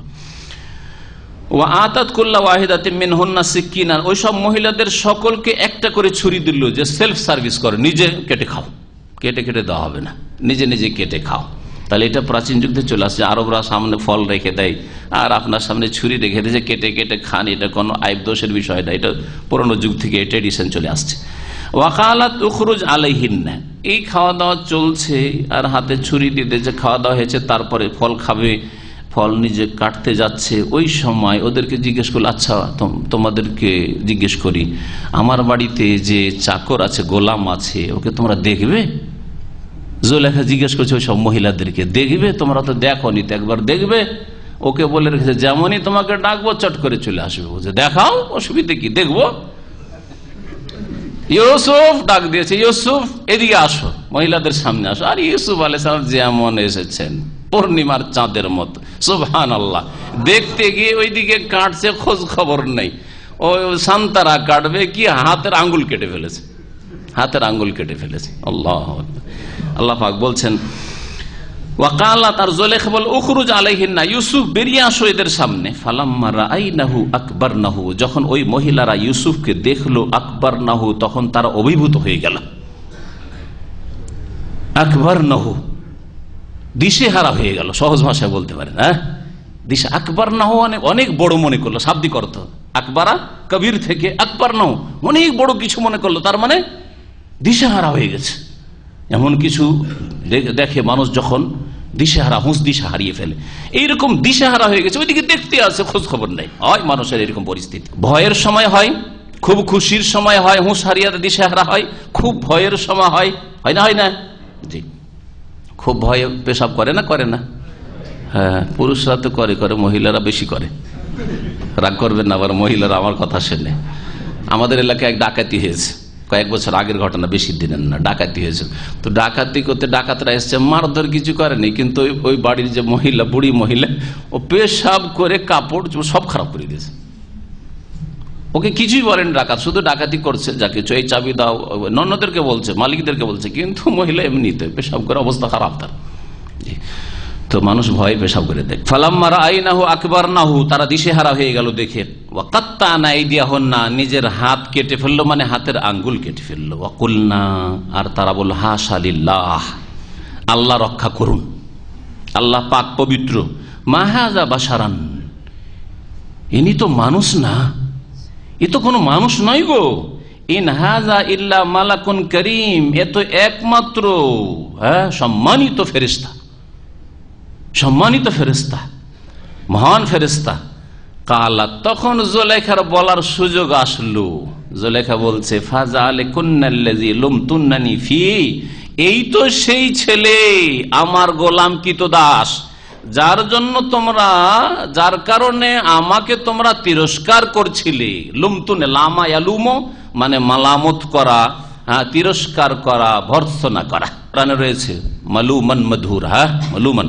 ফাযালিকুন্নাল্লাযী লুমতুন্নানি ফি, এই তো সেই ছেলে, এই ইউসুফ, যার সম্পর্কে তোমরা আমাকে ভর্ৎসনা করছিলে আর আমার সমালোচনা করছিলে। ওয়ালাকাদ রাওয়াদতু আনাস, এখন জুলেখা বেহায়ার মতো হয়ে গেল, দেখিয়ে দিয়ে দেখলো যে তো এখন বুঝতে পেরেছি, আমার অবস্থাটা বুঝতে পেরেছি, যে আমি নিজেকে আর কন্ট্রোল করতে পারছি না, নিজেকে আয়ত্তে রাখতে পারছি না, আমি একে ছাড়া থাকতে পারবো না। প্রেম যখন সীমাহীন হয়ে যায়, তখন পাগলের মতো রাস্তাঘাটে বলে বেড়ায়। হ্যাঁ, ঠিক না? প্রথম দিকে গোপন রাখার চেষ্টা করে, গোপন রেখে দেখলো যে আর মনের আশা পূরণ হচ্ছে না, তখন রাস্তাঘাটে যেখানে সেখানে বলা শুরু করে। মাকে বলে, বিয়ে দিবি তো দে, না তো জান দিয়ে দেবো, বলে না? বাপকে বলে, ওখানে বিয়ে দিবে না, না হলে গেলাম। ছেলে বলে, মেয়েও বলে, পালিয়ে গেছে মেয়ে, বাপ ওকে নেওয়ার জন্য গিয়েছে, থানায় গিয়েছে, তো বলছে এটা হচ্ছে ডাকাত। সত্য ঘটনা বলছি, এটা আমার বাপ না। কে বললো আমার বাপ? বলছে তোমার বাপ না, পুলিশ দারোগা বলছে যে এটা তোমার বাপ। বলছে বাপ না, এই ডাকাত, আমাকে নিয়ে যাবে এরা, সেই জন্য এসছে, এটা আমার বাপ না, কেউ না, আমি একে ছাড়া বাঁচবো না। একজন শ্রীলঙ্কার মহিলা, নতুন মুসলমান হয়েছে, বিয়ে করবে একটা হায়দ্রাবাদী ইন্ডিয়ানকে। ওই ইন্ডিয়ানের অলরেডি আরো 2-3টা স্ত্রী আছে, বিয়ে করে আর রেখে দেয়, বিয়ে করে রেখে দেয়, খরচ খরচা দেয় না। মহিলা মুসলমান হয়েছে ভালো কথা, ঠিক আছে, কিন্তু উদ্দেশ্য হচ্ছে ওই ছেলেকে বিয়ে করা। ও ড্রাইভার, ওদের হসপিটালে মহিলা চাকরি করে, ও ড্রাইভার, ওকেই বিয়ে করবে। ওকে আমাদের দায়ী ভাইরা বোঝালো যে তুমি বিয়ে করিও না, এ চরিত্রহীন, এর আগে 2-3টা স্ত্রী আছে, এদের ভরণ পোষণ দেয় না, তোমাকে কষ্ট দিবে, তোমার বেতনের টাকাটা তুমি নার্স খেয়ে নেবে। ভালো কথা বোঝালো, বলছে না না না, কোর্টে মাহকামাতে, সত্য খবর, এখানকার খবর। ওই মহিলা বলছে আমাকে যদি মেরেও ফেলে দেয় তবুও তাকে বিয়ে করবো। মহিলা জাতি কত দুর্বল, মহিলা জাতির অন্তর খুব দুর্বল, অল্পতে ধোকা খেয়ে যায়। আর এই যুবকরা, চরিত্রহীনরা, লম্পট যুবকরা, লম্পট ছেলেরা, পুরুষরা এদের ইজ্জত নিয়ে ছিনিমিনি খেলা করতে চায়। এই জন্য নারী স্বাধীনতা, নারী স্বাধীনতা, নারী স্বাধীনতা, নারী অধিকার, নারী অধিকার করে। আসলে নারী অধিকার দিতে চায় না এরা। আমাদের একজন প্রফেসর মদিনা ইউনিভার্সিটি বলতেন যে যারা নারী অধিকার করে তাদের দেশে, ইউরোপে, আমেরিকাতে দেখে এলাম, একই কাউন্টারে সেলসম্যান ছেলে আর মহিলা। জিজ্ঞেস করলাম, বলছে আমি নিজে জিজ্ঞেস করলাম যে তোমার স্যালারি কত, তোমার স্যালারি কত। একই কাজ করে, মহিলার বেতন পুরুষের চাইতে অনেক কম। কোথায় নারী অধিকার, নারী অধিকার? শুধু মুসলিমদেরকে রাস্তাঘাটে, মুসলিম নারীদেরকে রাস্তাঘাটে বের করার জন্য নারী অধিকার, নারী অধিকার চিৎকার করো। তোমাদের দেশে কোথায় নারী অধিকার? কোথাও নারী অধিকার নেই। নারী অধিকার যদি থাকে সত্যিকার অর্থে, সুবিচার যদি থাকে, আর যদি ন্যায্য বিচার থাকে, তাহলে শুধু ইসলামে আছে, কোথাও নেই। ইসলাম ছাড়া কোথাও কোনো মানুষের জন্য শান্তি নেই, নারী হোক আর পুরুষ হোক। মহিলা নির্লজ্জ হয়ে জুলেখা বলতে শুরু করলো, দেখিয়ে দিয়ে, ওয়ালাকাদ রাওয়াদতু আন নাফসি, তোমরা তিরস্কার করছিলে আমাকে, তিরস্কার করো আর যাই করো, এখন তো যা দেখার দেখে নিলে, তোমরাও সুযোগ পেলে ছাড়বে না। ওয়ালাকাদ রাওয়াদতু আন নাফসি, আর নিঃসন্দেহে আমি তাকে ভুলাবার চেষ্টা করেছি, তার সাথে যৌন কামনা আর জন্য আমি চেষ্টা করেছি। ফাস্তাসাম, আর সে বাঁচতে চেষ্টা করেছে। মাসুম এখান থেকে ফাস্তাসামা, সে বাঁচতে চেয়েছে, সে বাঁচতে চায়, পাপ করব না, ভুল করব না, এই ব্যভিচার করব না, আমার মনের আশা পূরণ করব না, এই বলছে সে। ওয়ালাইল্লাম ইয়াফআল মা আমরুহু, যা আমি তাকে নির্দেশ দিচ্ছি তা যদি না করে, আমি হচ্ছি তার মালিকনি, আমার মনের আশা যদি পূরণ না করে, তাহলে লায়ুস জানান্না, অবশ্যই তাকে কারারুদ্ধ করা হবে। তোমাদেরকে জানিয়ে দিচ্ছি, আমার মনের আশা পূরণ করে তো করবে, না হলে অবশ্যই ইউসুফকে জেলে পাঠিয়ে ছাড়বো। ওয়ালা ইয়াকুনা মিনাস সাগিরিন, আর অবশ্যই ইউসুফ লাঞ্ছিতদের অন্তর্ভুক্ত হবে, লাঞ্ছিত অবদস্থ করে ছাড়বো। আমার মনের চাহিদা পূরণ করবে না, তোমাদেরকে জানিয়ে দিলাম। খোলাখুলি প্রেম একবারে শুরু করলো, আর প্রেমের কথা প্রকাশ করা শুরু করলো। ইউসুফ আলাইহিস সালাম দেখছেন উপায় তো নাই, এখন আল্লাহ ছাড়া কেউ রক্ষাকারী নেই, এখানে আল্লাহ ছাড়া কেউ রক্ষা করতে পারেন না। কালা বললেন, রব্বিস সিজনু আহাব্বু ইলাইয়া মিম্মা ইয়াদুনানি ইলাইহি, মনে মনে দোয়া করছেন, হে আমার প্রতিপালক রব্বি, আসিজনু আহাব্বু ইলাইয়া, জেল আমার কাছে অধিক প্রিয়, জেলে পাঠাবে আমাকে, জেল আমার কাছে অধিক প্রিয় ব্যভিচারের তুলনায়। মিম্মা ইয়াদুনানি ইলাইহি, যেই পাপের জন্য আমাকে ডাকছে সেই পাপের তুলনায় জেল আমার কাছে অনেক বেশি প্রিয়। আল্লাহ, আমি জেলে থাকবো কিন্তু পাপে লিপ্ত হব না। ওয়া ইল্লা তাসরিফ আন্নি কায়দাহুন্না, আর হে আল্লাহ, তুমি যদি এই নারী জাতির চক্রান্তকে আমার থেকে না ফিরিয়ে দাও, সরিয়ে দাও, আসবো ইলাইহিন্না, তাহলে তাদের দিকে আমি আকৃষ্ট হয়ে যাব। কতদিন আর এইরকম মজবুত হয়ে থাকবো, কতদিন আর এইরকম শক্ত হয়ে থাকবো, আমিও হয়তো সেই দিকে আকৃষ্ট হয়ে যাব। ও আকুম মিনাল জাহিলিন, আর আমি যদি নারী জাতির ফিতনার দিকে আকৃষ্ট হয়ে যাই, তাহলে মূর্খদের অন্তর্ভুক্ত হয়ে যাব, জাহেলদের অন্তর্ভুক্ত হয়ে যাব। তাহলে বোঝা গেল জাহেল কে? আমি মাঝে মাঝেই বলি, জাহেল কে? যার বিদ্যা নেই, যে ডাক্তার নয়, যে ইঞ্জিনিয়ার নয়, যে চিন্তাবিদ নয়, যে বুদ্ধিজীবী নয়, না, জাহেল কে? যে পাপী, যে পাপ করে সে জাহেল। যে আল্লাহ সম্পর্কে জানেন না, আল্লাহর দিন সম্পর্কে জানেন না, আল্লাহ রসুল সম্পর্কে জানেন না, আর পালনও করেন না, সে হচ্ছে জাহেল। জানার পরেও যদি জানে হয়তো কিন্তু আমল করে, সে আরো বড় জাহেল, ডবল জাহেল। সে জাহেল মুরাক্কাব বলা হয় ওকে, ডবল জাহেল। হ্যাঁ, ইহুদিরা জানতো আর পালন করতো না, ওই জন্য মাগদুব আলাইহিম, আল্লাহর গজব ক্রোধ তাদের উপর রয়েছে। আর খ্রিস্টানরা, তারা জানতো না, পালনও করতো না, সে দল্লিন, পথভ্রষ্ট, রাস্তাহারা, পথহারা।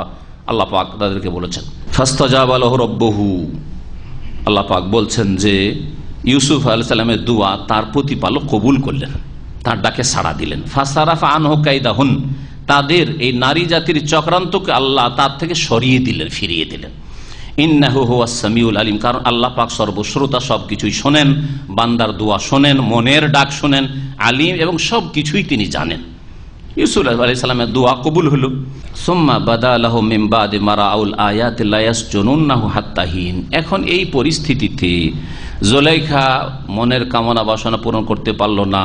জুলাইখার স্বামী দেখলো যে শহরে নেতাদের ঘরে, বন্ধু বান্ধবদের মহলে তাদের মহিলারা এসব সমালোচনা করতে আছে আমার স্ত্রীর, আর এইভাবে যদি আমার বাড়িতেই এই ছেলেটাকে রেখে দিই ইউসুফকে, তাহলে আবার আগে বাড়তে পারে, আরো কিছু হইতে পারে। এক কাজ করা হোক, একে যদিও বুঝছি যে ইউসুফ নির্দোষী, আমার স্ত্রীর দোষ রয়েছে, কিন্তু আমার স্ত্রীকে এই পাপ থেকে বাঁচাবার একটাই উপায় যে এই ছেলেকে তার চোখের আড়ালে করে দিই। আর চোখের আড়ালে করার একটাই রাস্তা যে একে জেলে ঢুকিয়ে দিই, স্ত্রীকে বুঝাবো যে ওকে জেলে পাঠিয়ে দিচ্ছি, শাস্তি দিয়েছি, তোমার সাথে অসৎ উদ্দেশ্য করেছিল তাকে শাস্তি দিয়েছি। যাই হোক, আর উদ্দেশ্য ছিল যে ইউসুফ আলাইহিস সালামের জন্য যে আসক্তা হয়েছে জুলেখা, এই জুলেখাকে বাঁচানো এই অন্যায় কাজ থেকে, আর যে বদনাম হচ্ছে, সমালোচনা হচ্ছে আর ভর্ৎসনা হচ্ছে, এগুলি থেকে বাঁচানো আর পরিবেশটাকে ঠান্ডা করা। কিছুদিন জেলে থাকলে ধীরে ধীরে পরিবেশটা ঠান্ডা হয়ে যাবে, আলোচনা সমালোচনা বন্ধ হয়ে যাবে, আর তারপরে তখন জেল থেকে তাকে মুক্ত করে দেব। আল্লাহ রাব্বুল বলছেন যে সুম্মা বাদালাহুম, অতঃপর নেতাদের জন্য, আজিজে মিসর আরো যেসব নেতারা ছিল তাদের জন্য প্রকাশ পেল। বাদা ইয়াবদু মানে প্রকাশ পেল, মানে এটাই তাদের সিদ্ধান্ত হইল কি মিম্বাদে মারাউল আয়াত, অথচ তারা নিদর্শনগুলি দেখেছিল, মানে লক্ষণ দেখেছিল যে ইউসুফের কোনো দোষ নাই, ইউসুফের দোষ নাই, দোষ যা আছে জুলাইখারই আছে, আমাদের ঘরেই দোষ আছে। কিন্তু তারপরেও তাদের জন্য কি স্পষ্ট হলো, সিদ্ধান্ত কি নিল, লায়াস জনুন্নাহু, যে তারা অবশ্যই ইউসুফকে কারারুদ্ধ করবে, হাত্তাহীন, কিছু কালের জন্য, কিছু সময়ের জন্য, হাত্তাহীন কিছু সময়ের জন্য জেলে পাঠিয়ে দেবে। জেলে চলে গেলেন ইউসুফ আলাইহিস সালাম, আর তার সাথে সাথে দুটো আরো কয়েদি গেল, একসাথে তারা জেলে ঢুকলো, একই সঙ্গে থাকতো। আল্লাহ পাক বলছেন ওয়াদাখালা মাহু সিজনা ফাতায়ান, ইউসুফ আলাইহিস সালামের সাথে জেলে প্রবেশ করলো আরো দুই যুবক, তারাও রাজ দরবারে কাজ করত। কালা আহাদুহুমা, এই দুইজন যুবক আবার জেলে গিয়ে স্বপ্ন দেখেছে, স্বপ্নের বিবরণ ইউসুফ আলাইহিস সালামকে জিজ্ঞেস করছে। ইউসুফ আলাইহিস সালামকে দেখছে লক্ষণ ভালো, জ্ঞানী গুণী মানুষ, ভদ্র মানুষ, বিচক্ষণ মানুষ, তার কাছে এই স্বপ্নের বিবরণ জিজ্ঞেস করলো তারা। আল্লাহ বলছেন কালা আহাদুহুমা, এই দুই যুবকের এক যুবক কয়েদি বলল ইন্নী আরানি আসের খামরা, আমি দেখছি যে আমি মদ নিংড়াচ্ছি, মদের জন্য ফলের রস নিংড়াচ্ছি। আসারা ইয়াসেরও মানে ফলের রস নিংড়ানো, এই জন্য জুসকে এখানে কি বলা হয় আরবিতে, আসির বলা হয়, নিংড়ে ফল থেকে বের করা হয় যেটা আসল সেটা, আর যাতে সামান্য কিছু হয়তো ফলের রস আছে, আর না হলে এমনি হয়তো অন্য কিছু দেওয়া আছে, সেটাকে আসির জুস বলা হচ্ছে। আসির শব্দটি ওখান থেকে এসছে। আসেরও খামরা, খামরা মানে মদ, আর ফলের রস থেকে মদ তৈরি করা হয়তো প্রাচীন যুগে, এই জন্য খামর বলা হয়েছে। আর সেসব যুগে শাসকরা তারা মদ খেত। মালিকের জন্য, মনিবের জন্য মদ আমি নিংড়াচ্ছি। ওয়াকালাল আখার, আর আরেকজন বলল ইন্নী আরানি, আমি নিজেকে দেখছি স্বপ্নে, আহমেল ফাওকা রাসি খুবজান, আমার মাথার ওপর রুটি বহন করছি। আরেকজন কয়েদি দেখছে যে মাথার উপর রুটি নিয়ে হাঁটছে ও। তাকুল তৈর মিনহু, আর ওই রুটিতে পাখি বসছে আর নুচে নুচে খাচ্ছে, পাখি রুটি নুচে নুচে খাচ্ছে। নব্বে নবে তাবিল, হে ইউসুফ, এই স্বপ্নের বিবরণ সম্পর্কে আমাদেরকে জানিয়ে দাও, খবর দাও। নাব্বা ইউনাব্বেউ মানে খবর দাও, সংবাদ দাও। এখান থেকে নবী বলা হয় যিনি আকাশের সংবাদ দিয়ে থাকেন। ইন্না নারাকা মিনাল মুহসিনিন, কারণ আপনাকে আমরা সৎকর্মশীলদের অন্তর্ভুক্ত দেখছি, ভালো মানুষ দেখছি। কালা, ইউসুফ আলাইহিস সালাম বললেন যে তোমাদের এই স্বপ্নের বিবরণ দ্রুতই দেব।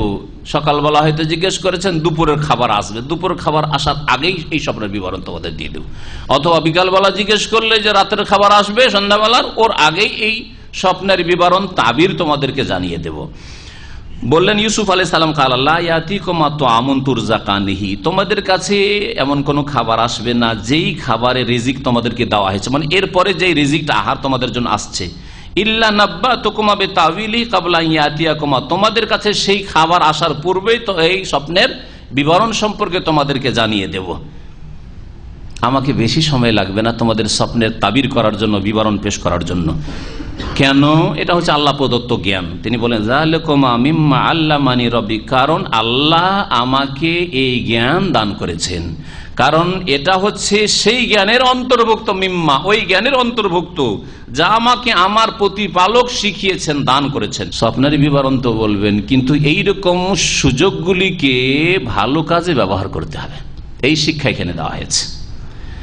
স্বপ্নের বিবরণ যার দেবেন সে আপনার দিকে কিন্তু মনোযোগী, ঠিক কিনা? ও আপনার কাছে একটা স্বপ্ন নিয়ে এসছে, সমস্যা নিয়ে এসছে, স্বপ্নের বিবরণটা আপনার কাছে পাবে আশা রাখে, স্বপ্নের বিবরণটা পেলে সে খুশি হবে, হ্যাঁ, তাহলে একটা বড় উপকার হইল। যখন আপনার কাছ থেকে কিছু পাওয়ার আশা রাখে, সেই সময় যদি ওর সাথে সাথে আরো ভালো কিছু ডোজ দিয়ে দেন, কাজে লাগবে না লাগবে না? কাজে লাগবে। সেটা ছিল তৌহিদের কথা, রিসালাতের কথা, পরকাল আখেরাতের কথা, আল্লাহর প্রতি ঈমানের কথা, দ্বীন ইসলামের দাওয়াত। ইউসুফ আলাইহিস সালাম দেখলেন যে এই সুযোগই সুযোগ, এরা যখন আমাকে স্বপ্নের বিবরণ জিজ্ঞেস করছে, স্বপ্নের বিবরণ আগে তাদেরকে ইসলামের দাওয়াত দিয়ে দিই, তাদেরকে তৌহিদের দাওয়াত দিয়ে দিই, তাদেরকে পরকাল সম্পর্কে একটু চিন্তাশীল করে দিয়ে এরা পরকাল থেকে গাফেল হয়ে গেছে, শিরক থেকে সতর্ক করে দিই।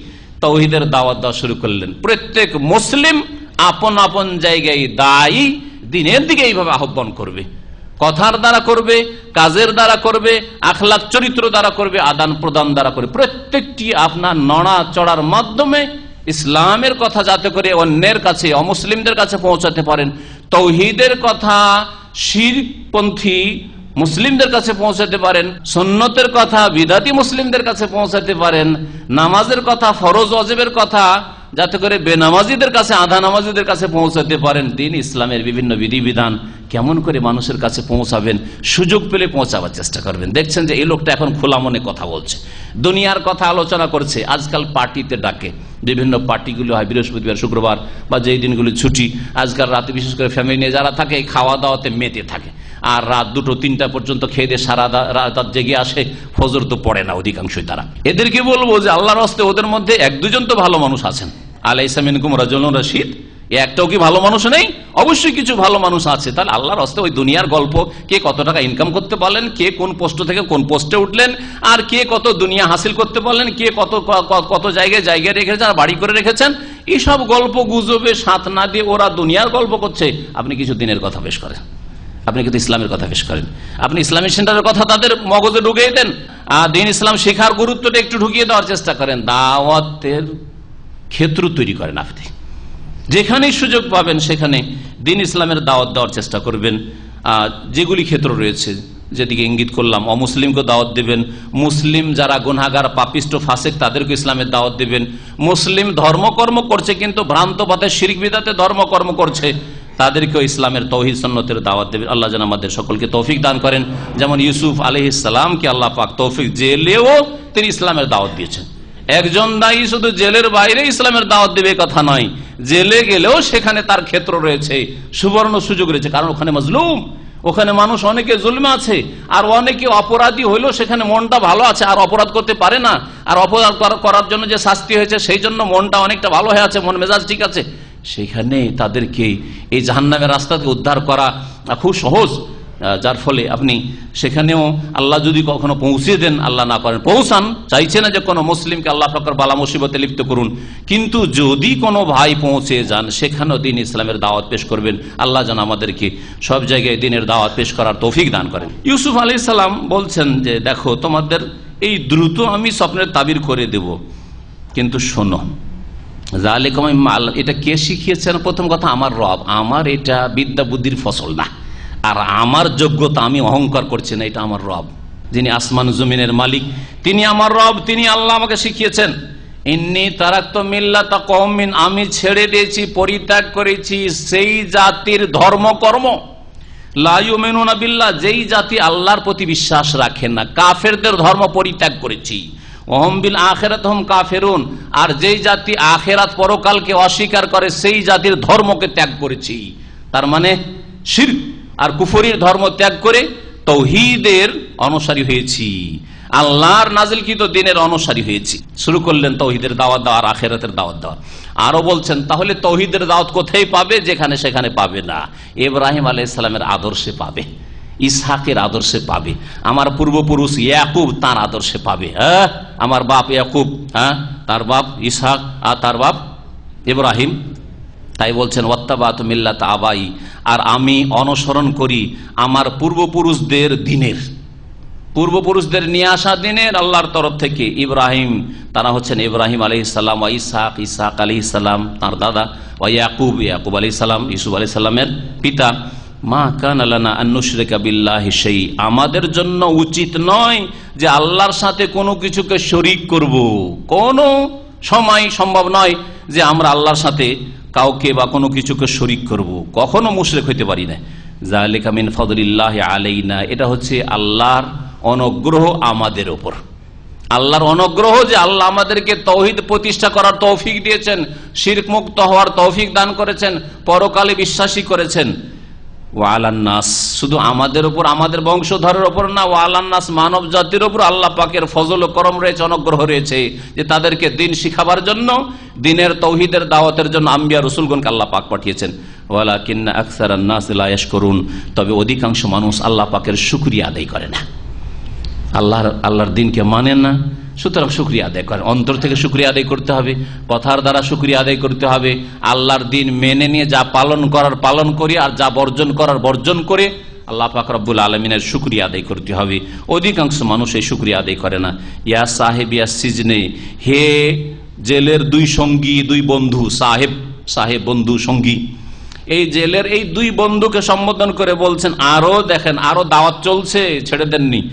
আর বাবু মুতাফাররিকুনা খায়রুন আমিল্লাহুল ওয়াহিদুল কাহ্হার, যেমন তৌহিদের কথা বলছেন তেমন যুক্তিও পেশ করছেন। তাহলে বোঝা গেল যে একজন দায়ী যেমন কোরআন হাদিসের কথা পেশ করবে, তার সাথে সাথে কিছু যুক্তি যদি পেশ করতে পারে, হ্যাঁ বাস্তব কিছু উপমা দিয়ে, দৃষ্টান্ত দিয়ে, তাহলে আরো ভালো, কারণ সহজে মানুষ বুঝতে পারবে। বলছেন যে আচ্ছা বলো তো, আর বাবু মুতাফাররিকুনা, অনেক মালিক ভালো নাকি আমিল্লাহ, অথবা এক আল্লাহ আল ওয়াহিদ আল কাহ্হার, যিনি প্রতাপশালী, প্রতাপশালী এক আল্লাহর ইবাদত বন্দি করা, তার দাসত্ব করা, না অনেক মালিকের, অনেক মনিবের, অনেক দেবতার, অনেক পীর বুজুর্গের দাসত্ব করা ভালো? কোনটা ভালো? হাউস ড্রাইভারকে জিজ্ঞাসা করেন আর খাদ্দামাকে জিজ্ঞেস করেন না, কথা বোঝা গেছে? ওদেরকে জিজ্ঞেস করলে বুঝবেন। ব্যক্তি কফিলে যারা আছেন হাউস ড্রাইভার, ওকে জিজ্ঞেস করেন। যদি বাড়িতে শুধু স্বামী স্ত্রী আছে তো হুকুম শুধু দুটো হুকুম হবে খুব বেশি হলে, তাই না?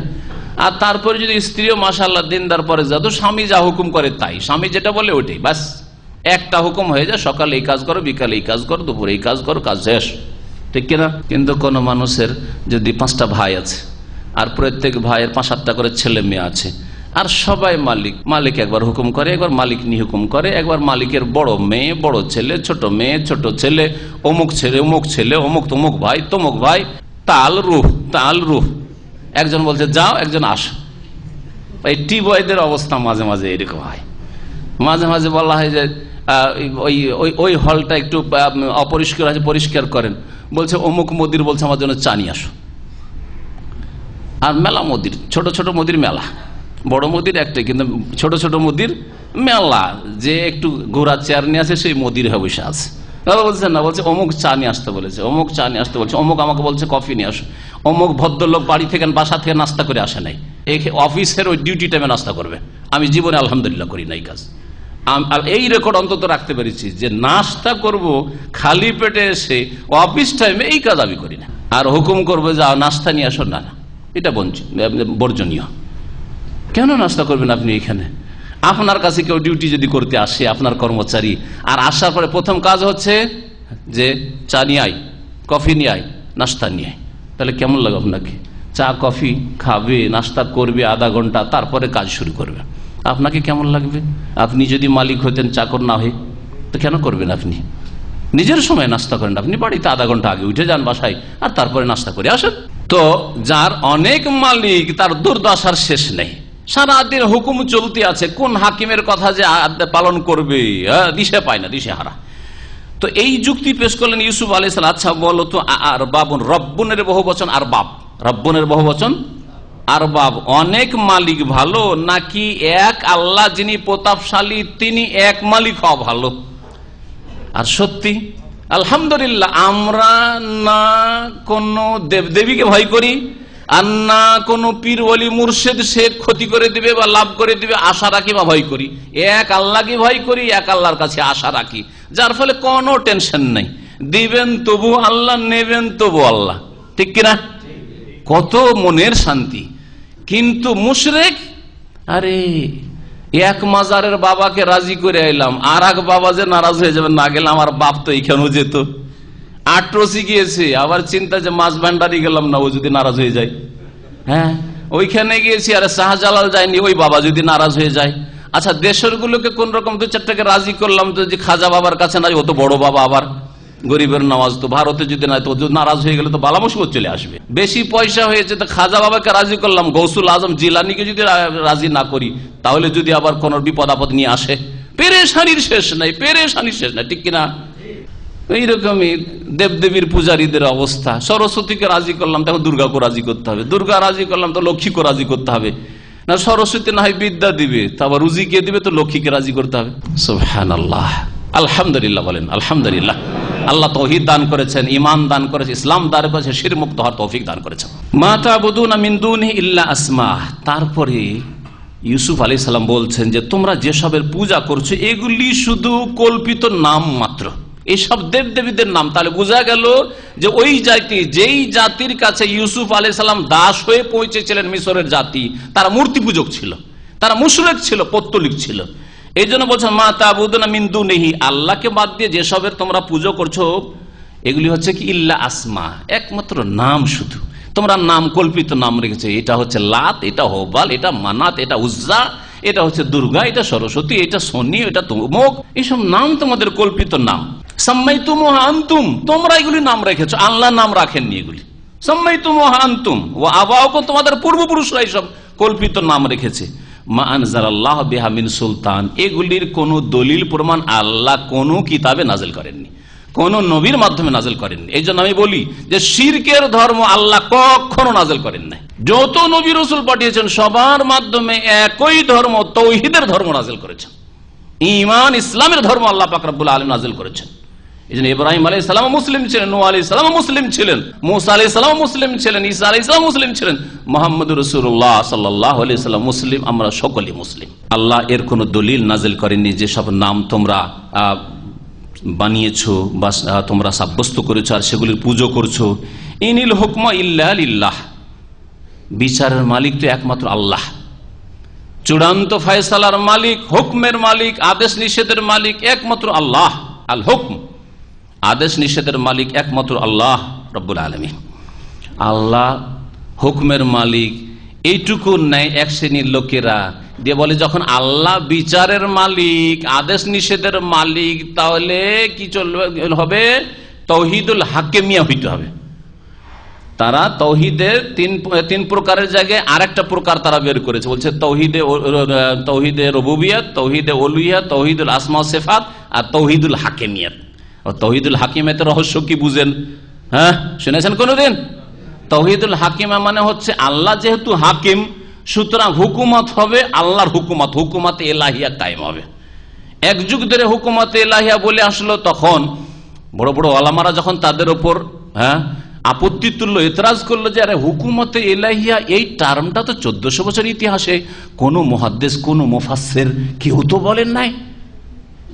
এটা না ইমাম বুখারী বলেছেন, না আবু হানিফা, শাফি, মালিক, আহমদি বলেছেন, আর না ইবনে তাইমিয়া বলেছেন, না ইবনুল কাইয়িম বলেছেন, কোন যুগের মুহাদ্দিসরা আর মুফাসসিররা বলেন এই তাওহীদে হাকিমিয়া আর হুকুমতে ইলাহিয়া, আল্লাহর হুকুমত কায়েম করতে হবে, কথা কোথায় পেলে? তখন একটু টার্মটাকে চেঞ্জ করে দিল। কি করলো? সেটাকে করে দিল জানেন, একামতে দিন করে দিল। ভালো করে শোনেন, ভালো করে। কি করলো এটাকে? একামতে দিন। একামতে দিন একামতের দিনও কোরআনে কারিম আছে, হ্যাঁ, যালিকা দিনুল কাইম আসছে এখানেই, আর তার আন আকিমুদ্দিন আছে। কিন্তু একামতের দিন মানে কি, ওদের কাছে আবার খাস অর্থ। একামতের দিন মানে গদি দখল করা। ওরা আছে, ওদেরকে তাড়াও, আমরা আসবো।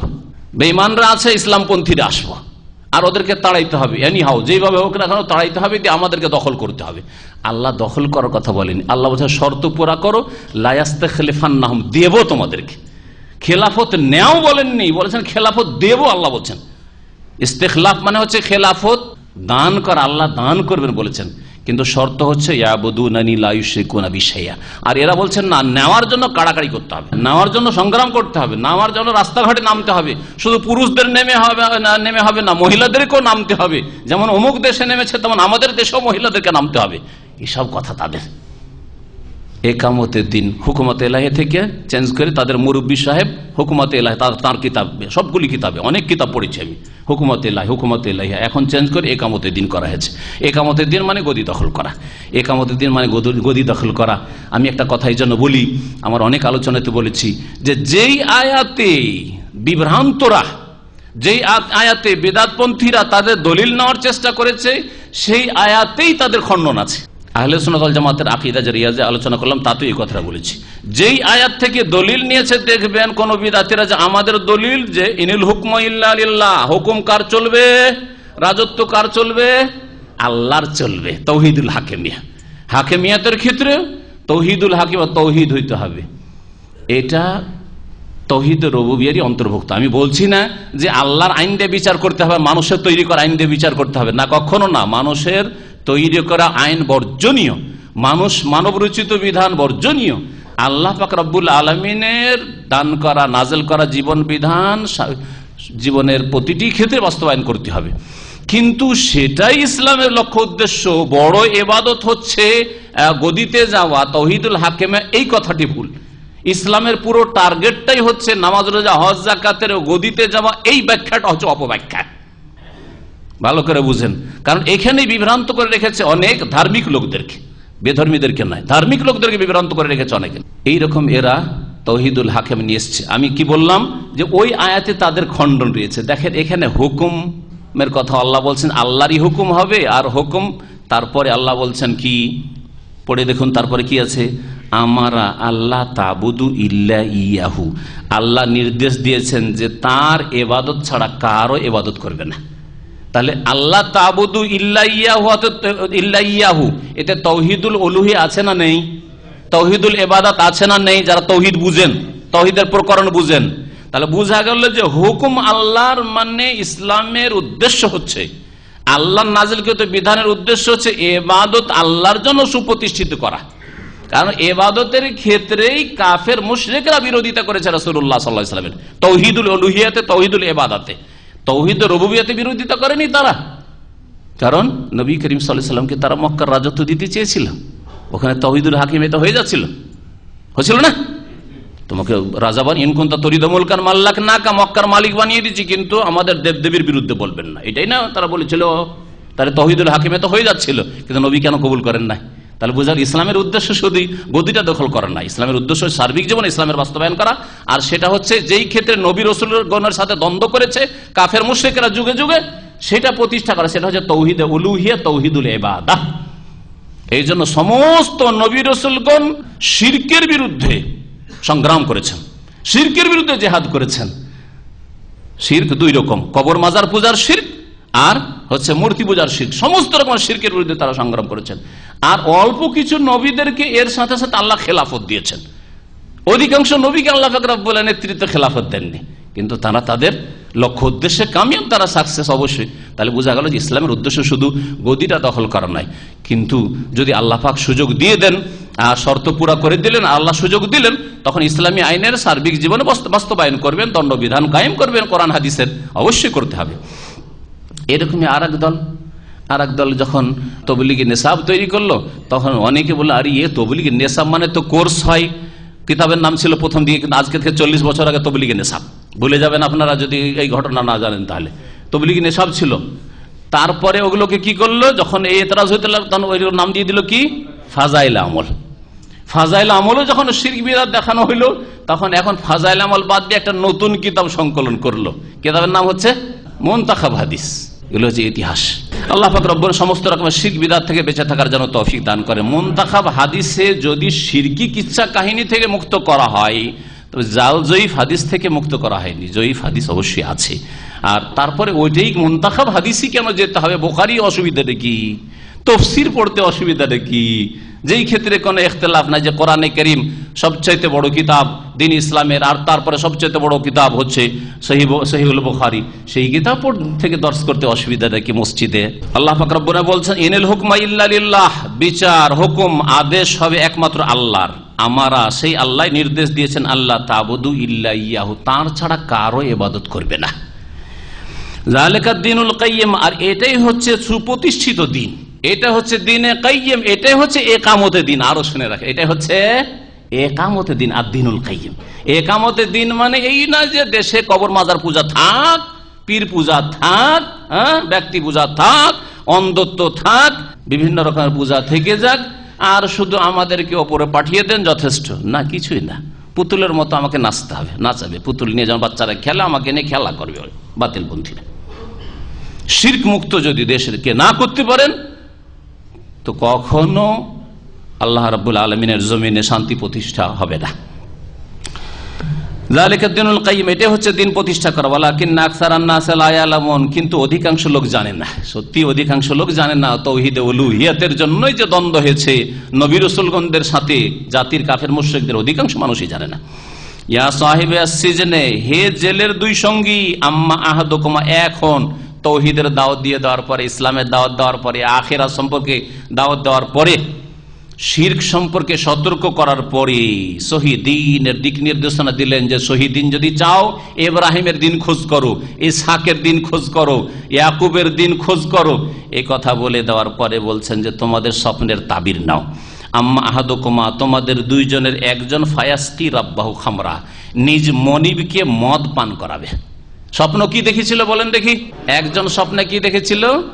যে আসের খামরা, আসের খামরা কি? মদ, মদের জন্য ফলের রস নিংড়াচ্ছে, মদ বানাচ্ছে। আর আরেকজন কি স্বপ্ন দেখেছিল? মাথার উপর রুটি, আর রুটি নুচে নুচে খাচ্ছে পাখিতে। এখন শোনেন, ধরে ধরে বললেন না যে তোমার এই হবে, তোমার এই হবে, না হলে তখনই হার্ট অ্যাটাক করে মরে যাবে মানুষ, ঠিক না? যার ফলে ধরে ধরে অস্পষ্ট করে দিলেন, দুইজনের একজনের এইরকম হবে, একজনের এইরকম হবে। কত সতর্কতা আর কত জ্ঞানী হওয়ার পরিচয় ইউসুফ আলাইহিস সালামের। কি বলছেন? আম্মা, অথচ জানছেন তিনি যে কাকে শুলিতে চড়ানো হবে, আর কে এখান থেকে মুক্ত হয়ে গিয়ে যেই ডিউটি ছিল আবার ডিউটিতে আবার পুনর্বহালি তার হবে, জানছেন তিনি। যেই কাজটি করতো আবার ওই কাজটাতে গিয়ে লাগবে, তারপরেও নাম ধরে বললেন না। বলছেন আম্মা আহাদুকুমা, তোমাদের দুইজনের একজন ফায়াসকি রাব্বাহু খামরা, নিজের মনিবকে মদ পান করাবে, ফিরে গিয়ে জেল থেকে মুক্ত হবে, দোষ মুক্ত হয়ে, আর তারপরে মালিকের ঘরে ফিরে যাবে। ও আম্মাল আখার, আর অপর ব্যক্তি ফায়ুসলাব, তাকে শুলে চড়ানো হবে, শুলিতে চড়ানো হবে। ফাতাকুলুত তায়রু মির রাসি, তারপরে তার লাশকে ওইরকম রেখে দেওয়া হবে, আর পাখি তার মাথার মগজ নিচে নিচে খাবে। ফাতাকুলুত তায়রু মির রাসি কুদিয়াল আমরুল্লাযী ফীহি তাস্তাফতিয়ান, যে সম্পর্কে তোমরা দুইজনে জিজ্ঞেস করছো।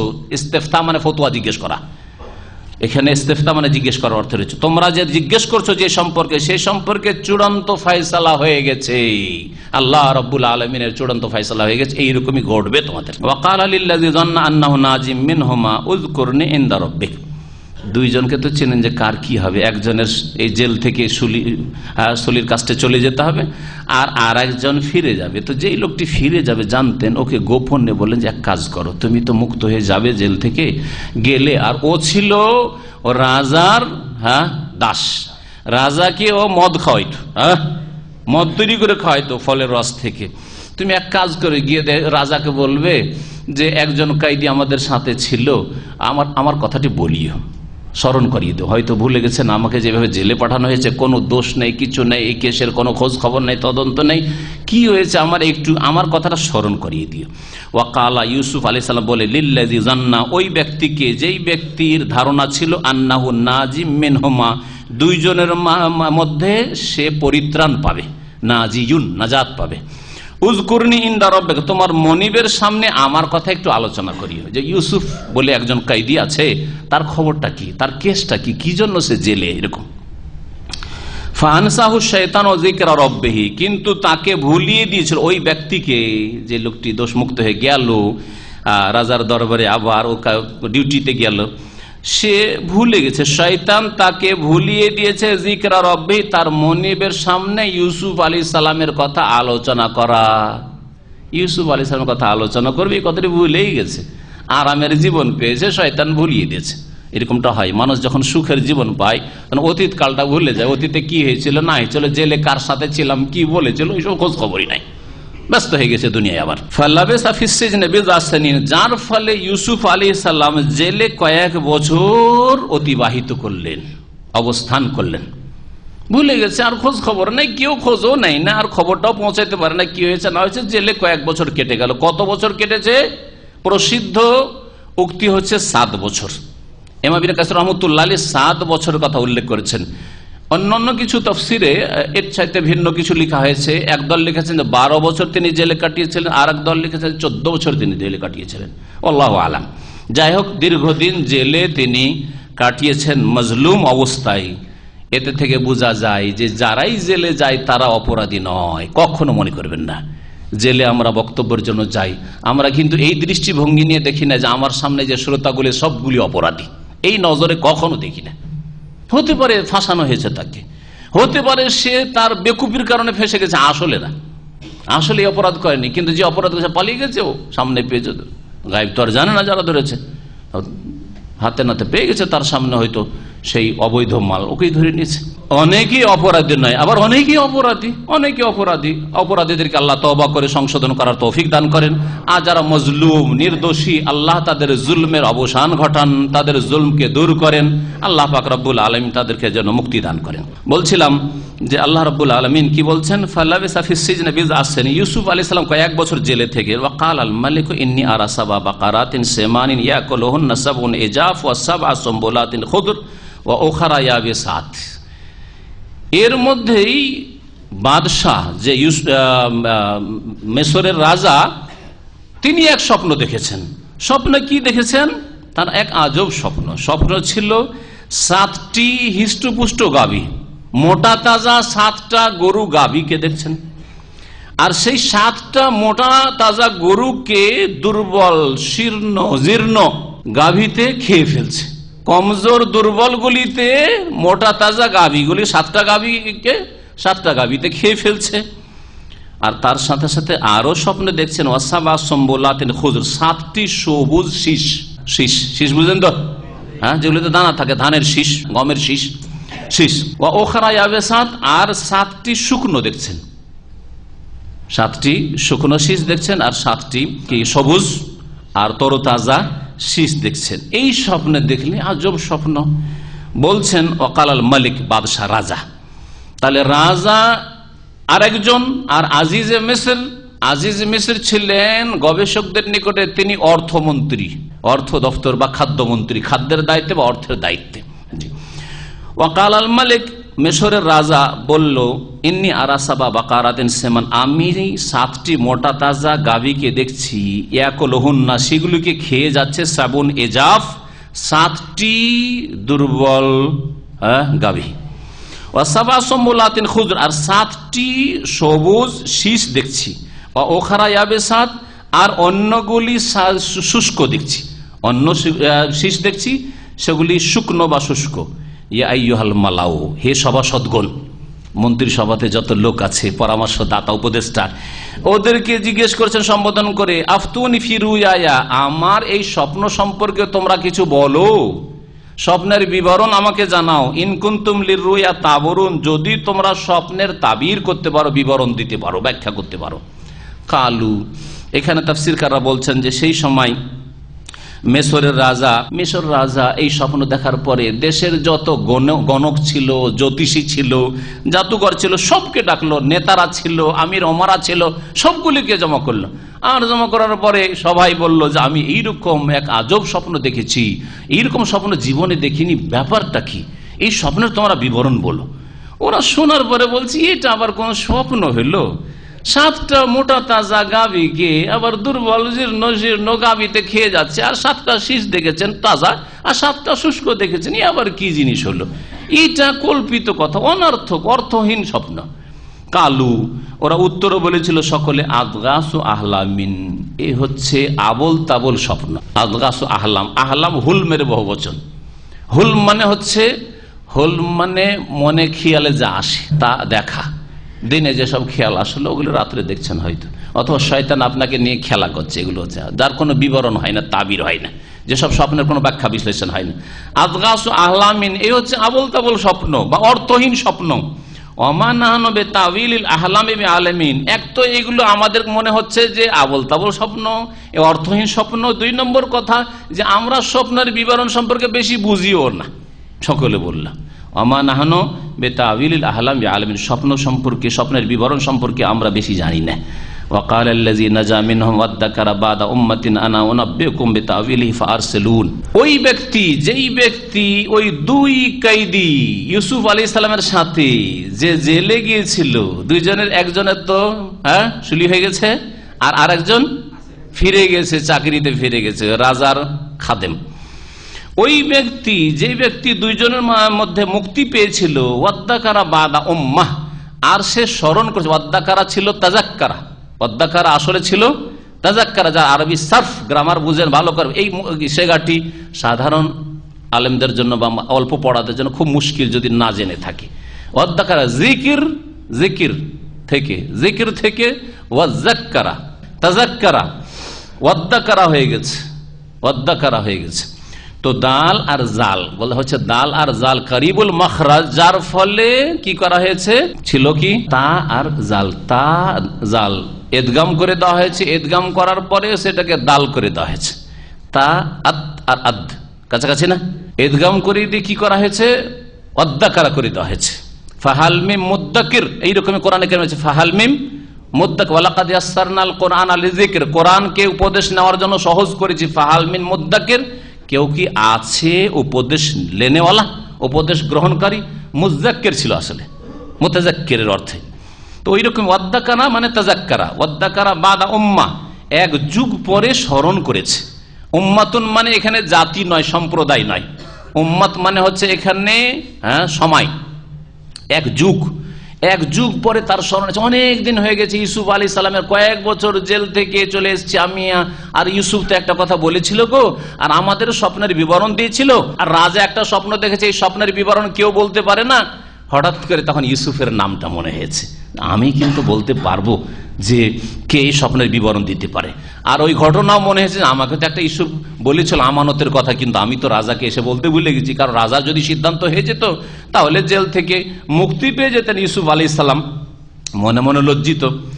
আনা উনাব্বিউকুম বিতাউইলিহি, আমি এই স্বপ্নের বিবরণ তোমাদেরকে বা আপনাদেরকে জানিয়ে দেব। আরসিলুন, সুতরাং আমাকে পাঠিয়ে দেন, মানে আরসিলুনি ইলা সিজন, আমাকে জেলে যাওয়ার অনুমতি দেন, জেলের ভিতরে যাই, আর ও কাইদি একজন ভালো মানুষ আছে, ওর সাথে দেখা করি।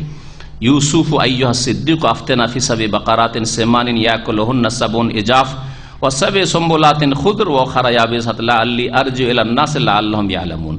ইউসুফ আলাইহিস সালামকে সম্বোধন করে ওই যে লোকটি মুক্তি পেয়েছিল আর রাজার দাস, রাজাকে মদ পান করাই, সে বলছে ইউসুফ, ইয়া ইউসুফ, হে ইউসুফ, আইয়ুহা সিদ্দিক, হে মহান সত্যবাদী, আফতেনা ফি সাবি বাকারাত, আমাদেরকে বলুন তো একটু 7টি গাভী সম্পর্কে, মোটা তাজা। ইয়াকুলুহুন্না সাবুন ইজাফ, যেই 7টি মোটা তাজা গাভীকে দুর্বল গাভীতে খেয়ে যাচ্ছে।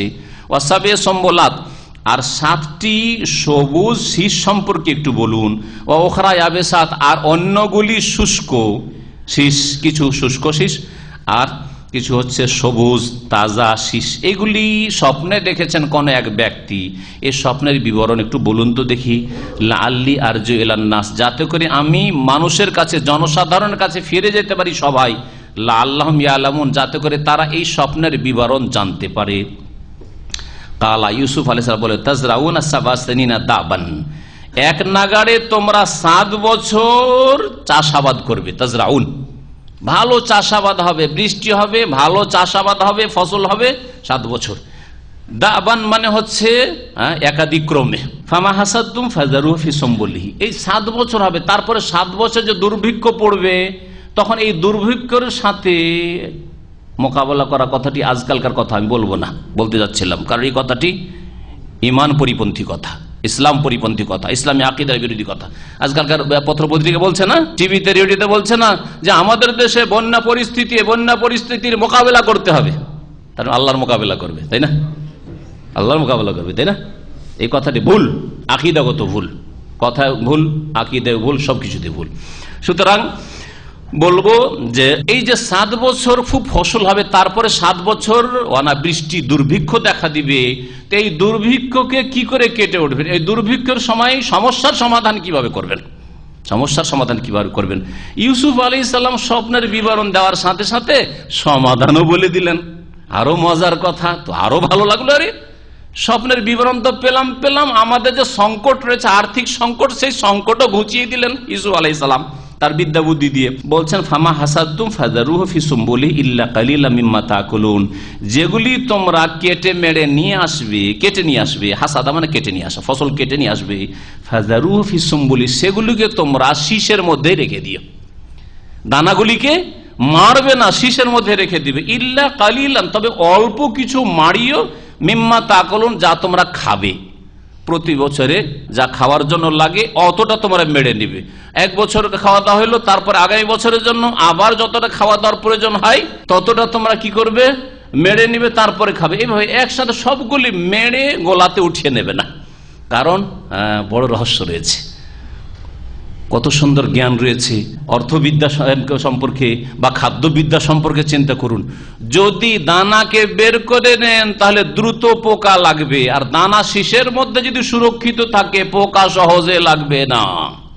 7 বছর ধরে এই দানা যদি মেরে নেওয়া হয় তাহলে পোকাতে খেয়ে ফেলবে, তাহলে দুর্ভিক্ষের সময় 7 বছর ধরে দুর্ভিক্ষ চলে, কি খাবে? পোকাতে খেয়ে শেষ করে দিবে। আর শীষের মধ্যে রেখে দাও, প্রতি বছর যতটা লাগে মেরে নাও আর খাওয়ার শীষের মধ্যেই থাক, হেফাজতে থাকবে। তাই ইউসুফ আলাইহিস সালাম স্বপ্নের বিবরণের সাথে সাথে তাদের অর্থ সংকটের সমাধানও বলে দিলেন যে তোমরা যা কিছু কাটবে তোমরা শীষের মধ্যে রেখে দিও, অল্প কিছু ছাড়া যা তোমরা খাবে, যতটা খাবার প্রয়োজন অতটা শুধু মারিও। সুম্মা ইয়াতি মিন বাদি যালিকা সাবুন শিদাদ, অতঃপর 7টি বছর আসবে বড়ই কঠিন বছর, দুর্ভিক্ষের বছর। ইয়াকুলনা মা কাদ্দামতু লাহুন্না, যা এর পূর্বে তোমরা উপার্জন করেছিলে ফসল সেগুলি খেয়ে ফেলবে, মানে তোমরা খেয়ে ফেলবে। ইল্লা কালিলাম মিম্মা তুহসিনুন, তবে অল্প কিছু রাখিও। আর একটা বুদ্ধি দিল, সবগুলি যদি খেয়ে ফেলে দাও তো তারপরে 7 বছরের দুর্ভিক্ষের পরে যখন আবার জমি চাষাবাদ করার প্রয়োজন হবে তখন বীজ কোথায় পাবে? কোন দেশ থেকে বীজ নিয়ে আসবে? বড়ই মুশকিলে পড়ে যাবে। সেই জন্য এই বুদ্ধিও শিখিয়ে দিয়েছেন যে সবগুলি আবার খেয়ে ফেলে দিও না দুর্ভিক্ষর আকালে, বরং কি করিও? ইল্লা কালিলান, অল্প কিছু রাখিও, মিম্মা তুহসিনুন, যেগুলিকে তোমরা সুরক্ষিত রাখবে আর সেটা তোমাদের বীজের কাজ দেবে। যখন আবার বৃষ্টি শুরু হবে 7 বছরের দুর্ভিক্ষের পরে তখন তোমাদের বীজের কাজ দেবে। সুম্মা ইয়াতি মিন বাদি যালিকা আমুন, তারপরে এমন একটা বছর হবে বড়ই বরকতের বছর, ইউগাসুন নাস ফিহি ইউগাসুন নাস, সেই বছরে মানুষকে যথেষ্ট পরিমাণ বৃষ্টি দেওয়া হবে। ইউগাস, গাইস বলা হয় বৃষ্টিকে, আল্লাহুম্মা আনজিল আলাইনা গাইস, আল্লাহুম্মা আগিসনা, আল্লাহ বৃষ্টি দাও। গাইস মানে মাতার। ইউগাসুন নাস, মানুষকে বৃষ্টি দাও মানে মিশরে খুব বৃষ্টি হবে। ওয়া ফিহি ইয়াসিরুন, বৃষ্টি হওয়ার পরে যখন ফসলও হবে আর ফলের গাছে ফলনও হবে, ফলও ধরবে, তখন লোকেরা কি করবে? ওয়া ফিহি, এই 1 বছরে তারা ফলের রস নিংড়াবে, ভোগবিলাসের জীবন যাপন করবে। এখানেই আজকের তাফসীর শেষ করছি। এরপরে রাজা ডেকে পাঠাবেন ইউসুফ আলাইহিস সালামকে, সেখান থেকে ইনশাআল্লাহ তাআলা আল্লাহ পাক রব্বুল আলামিন সহি সালামতে রাখলে আগামী সপ্তাহে তাফসীর শুরু করব। আল্লাহ রব্বুল আলামিন যেন যা শুনলাম যা বললাম তাতে থেকে আমাদেরকে উপকৃত হওয়ার তৌফিক দান করেন। আল্লাহ আমাদের অতীতের ভুল ভ্রান্তি মাফ করে দেন, বালা মুসিবত থেকে বাঁচিয়ে রাখেন। আল্লাহ পাক রব্বুল আলামিন আমাদের হালাল রিজিকে বরকত দান করেন, হারাম থেকে বেঁচে থাকার যেন তৌফিক দান করেন। আল্লাহ আমাদেরকে জান্নাতুল ফিরদাউস যেন দান করেন। সুবহান রাব্বিকা রাব্বিল ইজ্জাতি আম্মা ইয়াসিফুন ওয়া সালামুন আলাল মুরসালিন আলহামদুলিল্লাহি রাব্বিল আলামিন। ভাই জিজ্ঞেস করছেন যে যদি কখনো জামাত ছুটে যায় বা হয়তো মসজিদ কাছে নেই, যদি বাড়িতে নামাজ পড়ি ফরজ নামাজ, তো স্ত্রী বা ছেলে মেয়েরা সাথে নামাজ পড়তে পারবে কিনা? হ্যাঁ পারবে, তবে ছেলে হলে আপনার পাশে দাঁড়াবে। যদি একজন হয়, 2 জন হয়, যদি ছেলে তাহলে ইমাম সামনে হবে, তারপরে পিছনে ছেলেরা হবে, আর তারপরে মহিলারা হবে, মহিলাদের কাতার পিছনে হবে। যে মেয়েরা আছে বা স্ত্রী আছে, যদি 2 জনও নামাজ পড়েন আপনি একা সামনে দাঁড়াবেন, আপনার স্ত্রী পেছনে দাঁড়াবে। স্ত্রীকে পাশে নিয়ে নামাজ পড়া জায়েজ নয়। মহিলা জাতিকে নিজের স্ত্রী হোক আর মাই হোক আর খালাই হোক পাশে নিয়ে নামাজ পড়া জায়েজ নাই। পেছনে রেখে ইমামতি করতে হবে, এইভাবে নামাজ পড়তে পারেন। তবে বলবো যে যার ওপর জামাত ফরজ হয়ে রয়েছে সেই ব্যক্তি যদি ঘরে নামাজ পড়েন তো কাবিরা গুনাহ, বড় গুনাহ, শুনে রাখে ভালো করে। বিবাহিত পুরুষ অন্য কোনো মহিলার সাথে সম্পর্ক রাখে, অবৈধ সম্পর্ক রাখে, প্রেম আলাপ করে, এখন কি ওই বিবাহিত লোকের স্ত্রীকে আমি জানিয়ে দেব যে তোমার স্বামী এইরকম খেয়ানত করছে? এই ক্ষেত্রে প্রথম কথা, বিবাহিত আর অবিবাহিত হোক, যদি কেউ চরিত্রহীন হয় আর হারাম অবৈধ সম্পর্ক রাখে, তাহলে ওই ব্যক্তিকে জানাবেন যার মাধ্যমে এর পানিশমেন্ট হতে পারে বা একে পাপ থেকে রক্ষা করা যেতে পারে, শাস্তি হতে পারে, অথবা তাকে পাপ থেকে ফেরানো যেতে পারে। এই রকম ব্যক্তিকে জানাবেন। সেটা শাসক হতে পারে, সৌদি আরবে হাইয়ার লোক হতে পারে, অথবা তার বাপকে হতে পারে, তার মাকে হতে পারে, তার স্ত্রীকে হতে পারে, জানাতে পারবেন। এই উদ্দেশ্য হইতে হবে। উদ্দেশ্য এই নয় যে কোনো একটা পরিবারে আপনি বিশৃঙ্খলা সৃষ্টি করবেন, এই উদ্দেশ্য মোটেই নয়। এই উদ্দেশ্য যেন না থাকে। আর কারণ প্রশ্ন থেকে বোঝা যাচ্ছে যে একটা বিবাহিত লোক, বিবাহিত হলে প্রেম করা হারাম, আর অবিবাহিত হলে জায়েজ, সবটাই হারাম। জেনা সবটাই হারাম, জেনা সবটাই হারাম। ভালো করে শোনা, বিবাহিত করুক আর অবিবাহিত করুক। আল্লাহ পাক রব্বুল আলামিন যেন হেদায়েত দান করে। আকীদা সঠিক হইতে হবে না মানহাজও সঠিক হইতে হবে? আকীদাও সঠিক হইতে হবে, মানহাজও সঠিক হইতে হবে, ইবাদত পুরোপুরি হইতে হবে, আখলাকটাও সুন্দর হইতে হবে, তাহলে দিন ইসলাম পুরো হবে। আকীদা আর মানহাজে সামান্য পার্থক্য করা যায়, যদিও দুটো একটি অপরটির সাথে অতপ্রতভাবে জড়িত। আকীদা লা ইলাহা ইল্লাল্লাহ আর মানহাজ হচ্ছে মুহাম্মদুর রাসূলুল্লাহ। ভালো করে মনে রাখেন, আকীদা তাওহীদে যেন কোনো রকমের গোলযোগ না থাকে, আর রাসূলুল্লাহ সাল্লাল্লাহু আলাইহি ওয়াসাল্লাম অনুসরণের ক্ষেত্রে কোনো গোলযোগ যেন না থাকে, আপনার মধ্যে ভেজাল না থাকে। রাসূলুল্লাহ সাল্লাল্লাহু আলাইহি ওয়াসাল্লামের তরিকায় আপনি ইবাদত বন্দি করবেন, রাসূলুল্লাহ সাল্লাল্লাহু আলাইহি ওয়াসাল্লামের তরিকা আপনি দাওয়াতের কাজ করবেন, রাসূলুল্লাহ সাল্লাল্লাহু আলাইহি ওয়াসাল্লাম যেইভাবে দ্বীন ইসলামকে বুঝিয়েছেন ওইভাবে বুঝবেন। এই যে মানহাজ।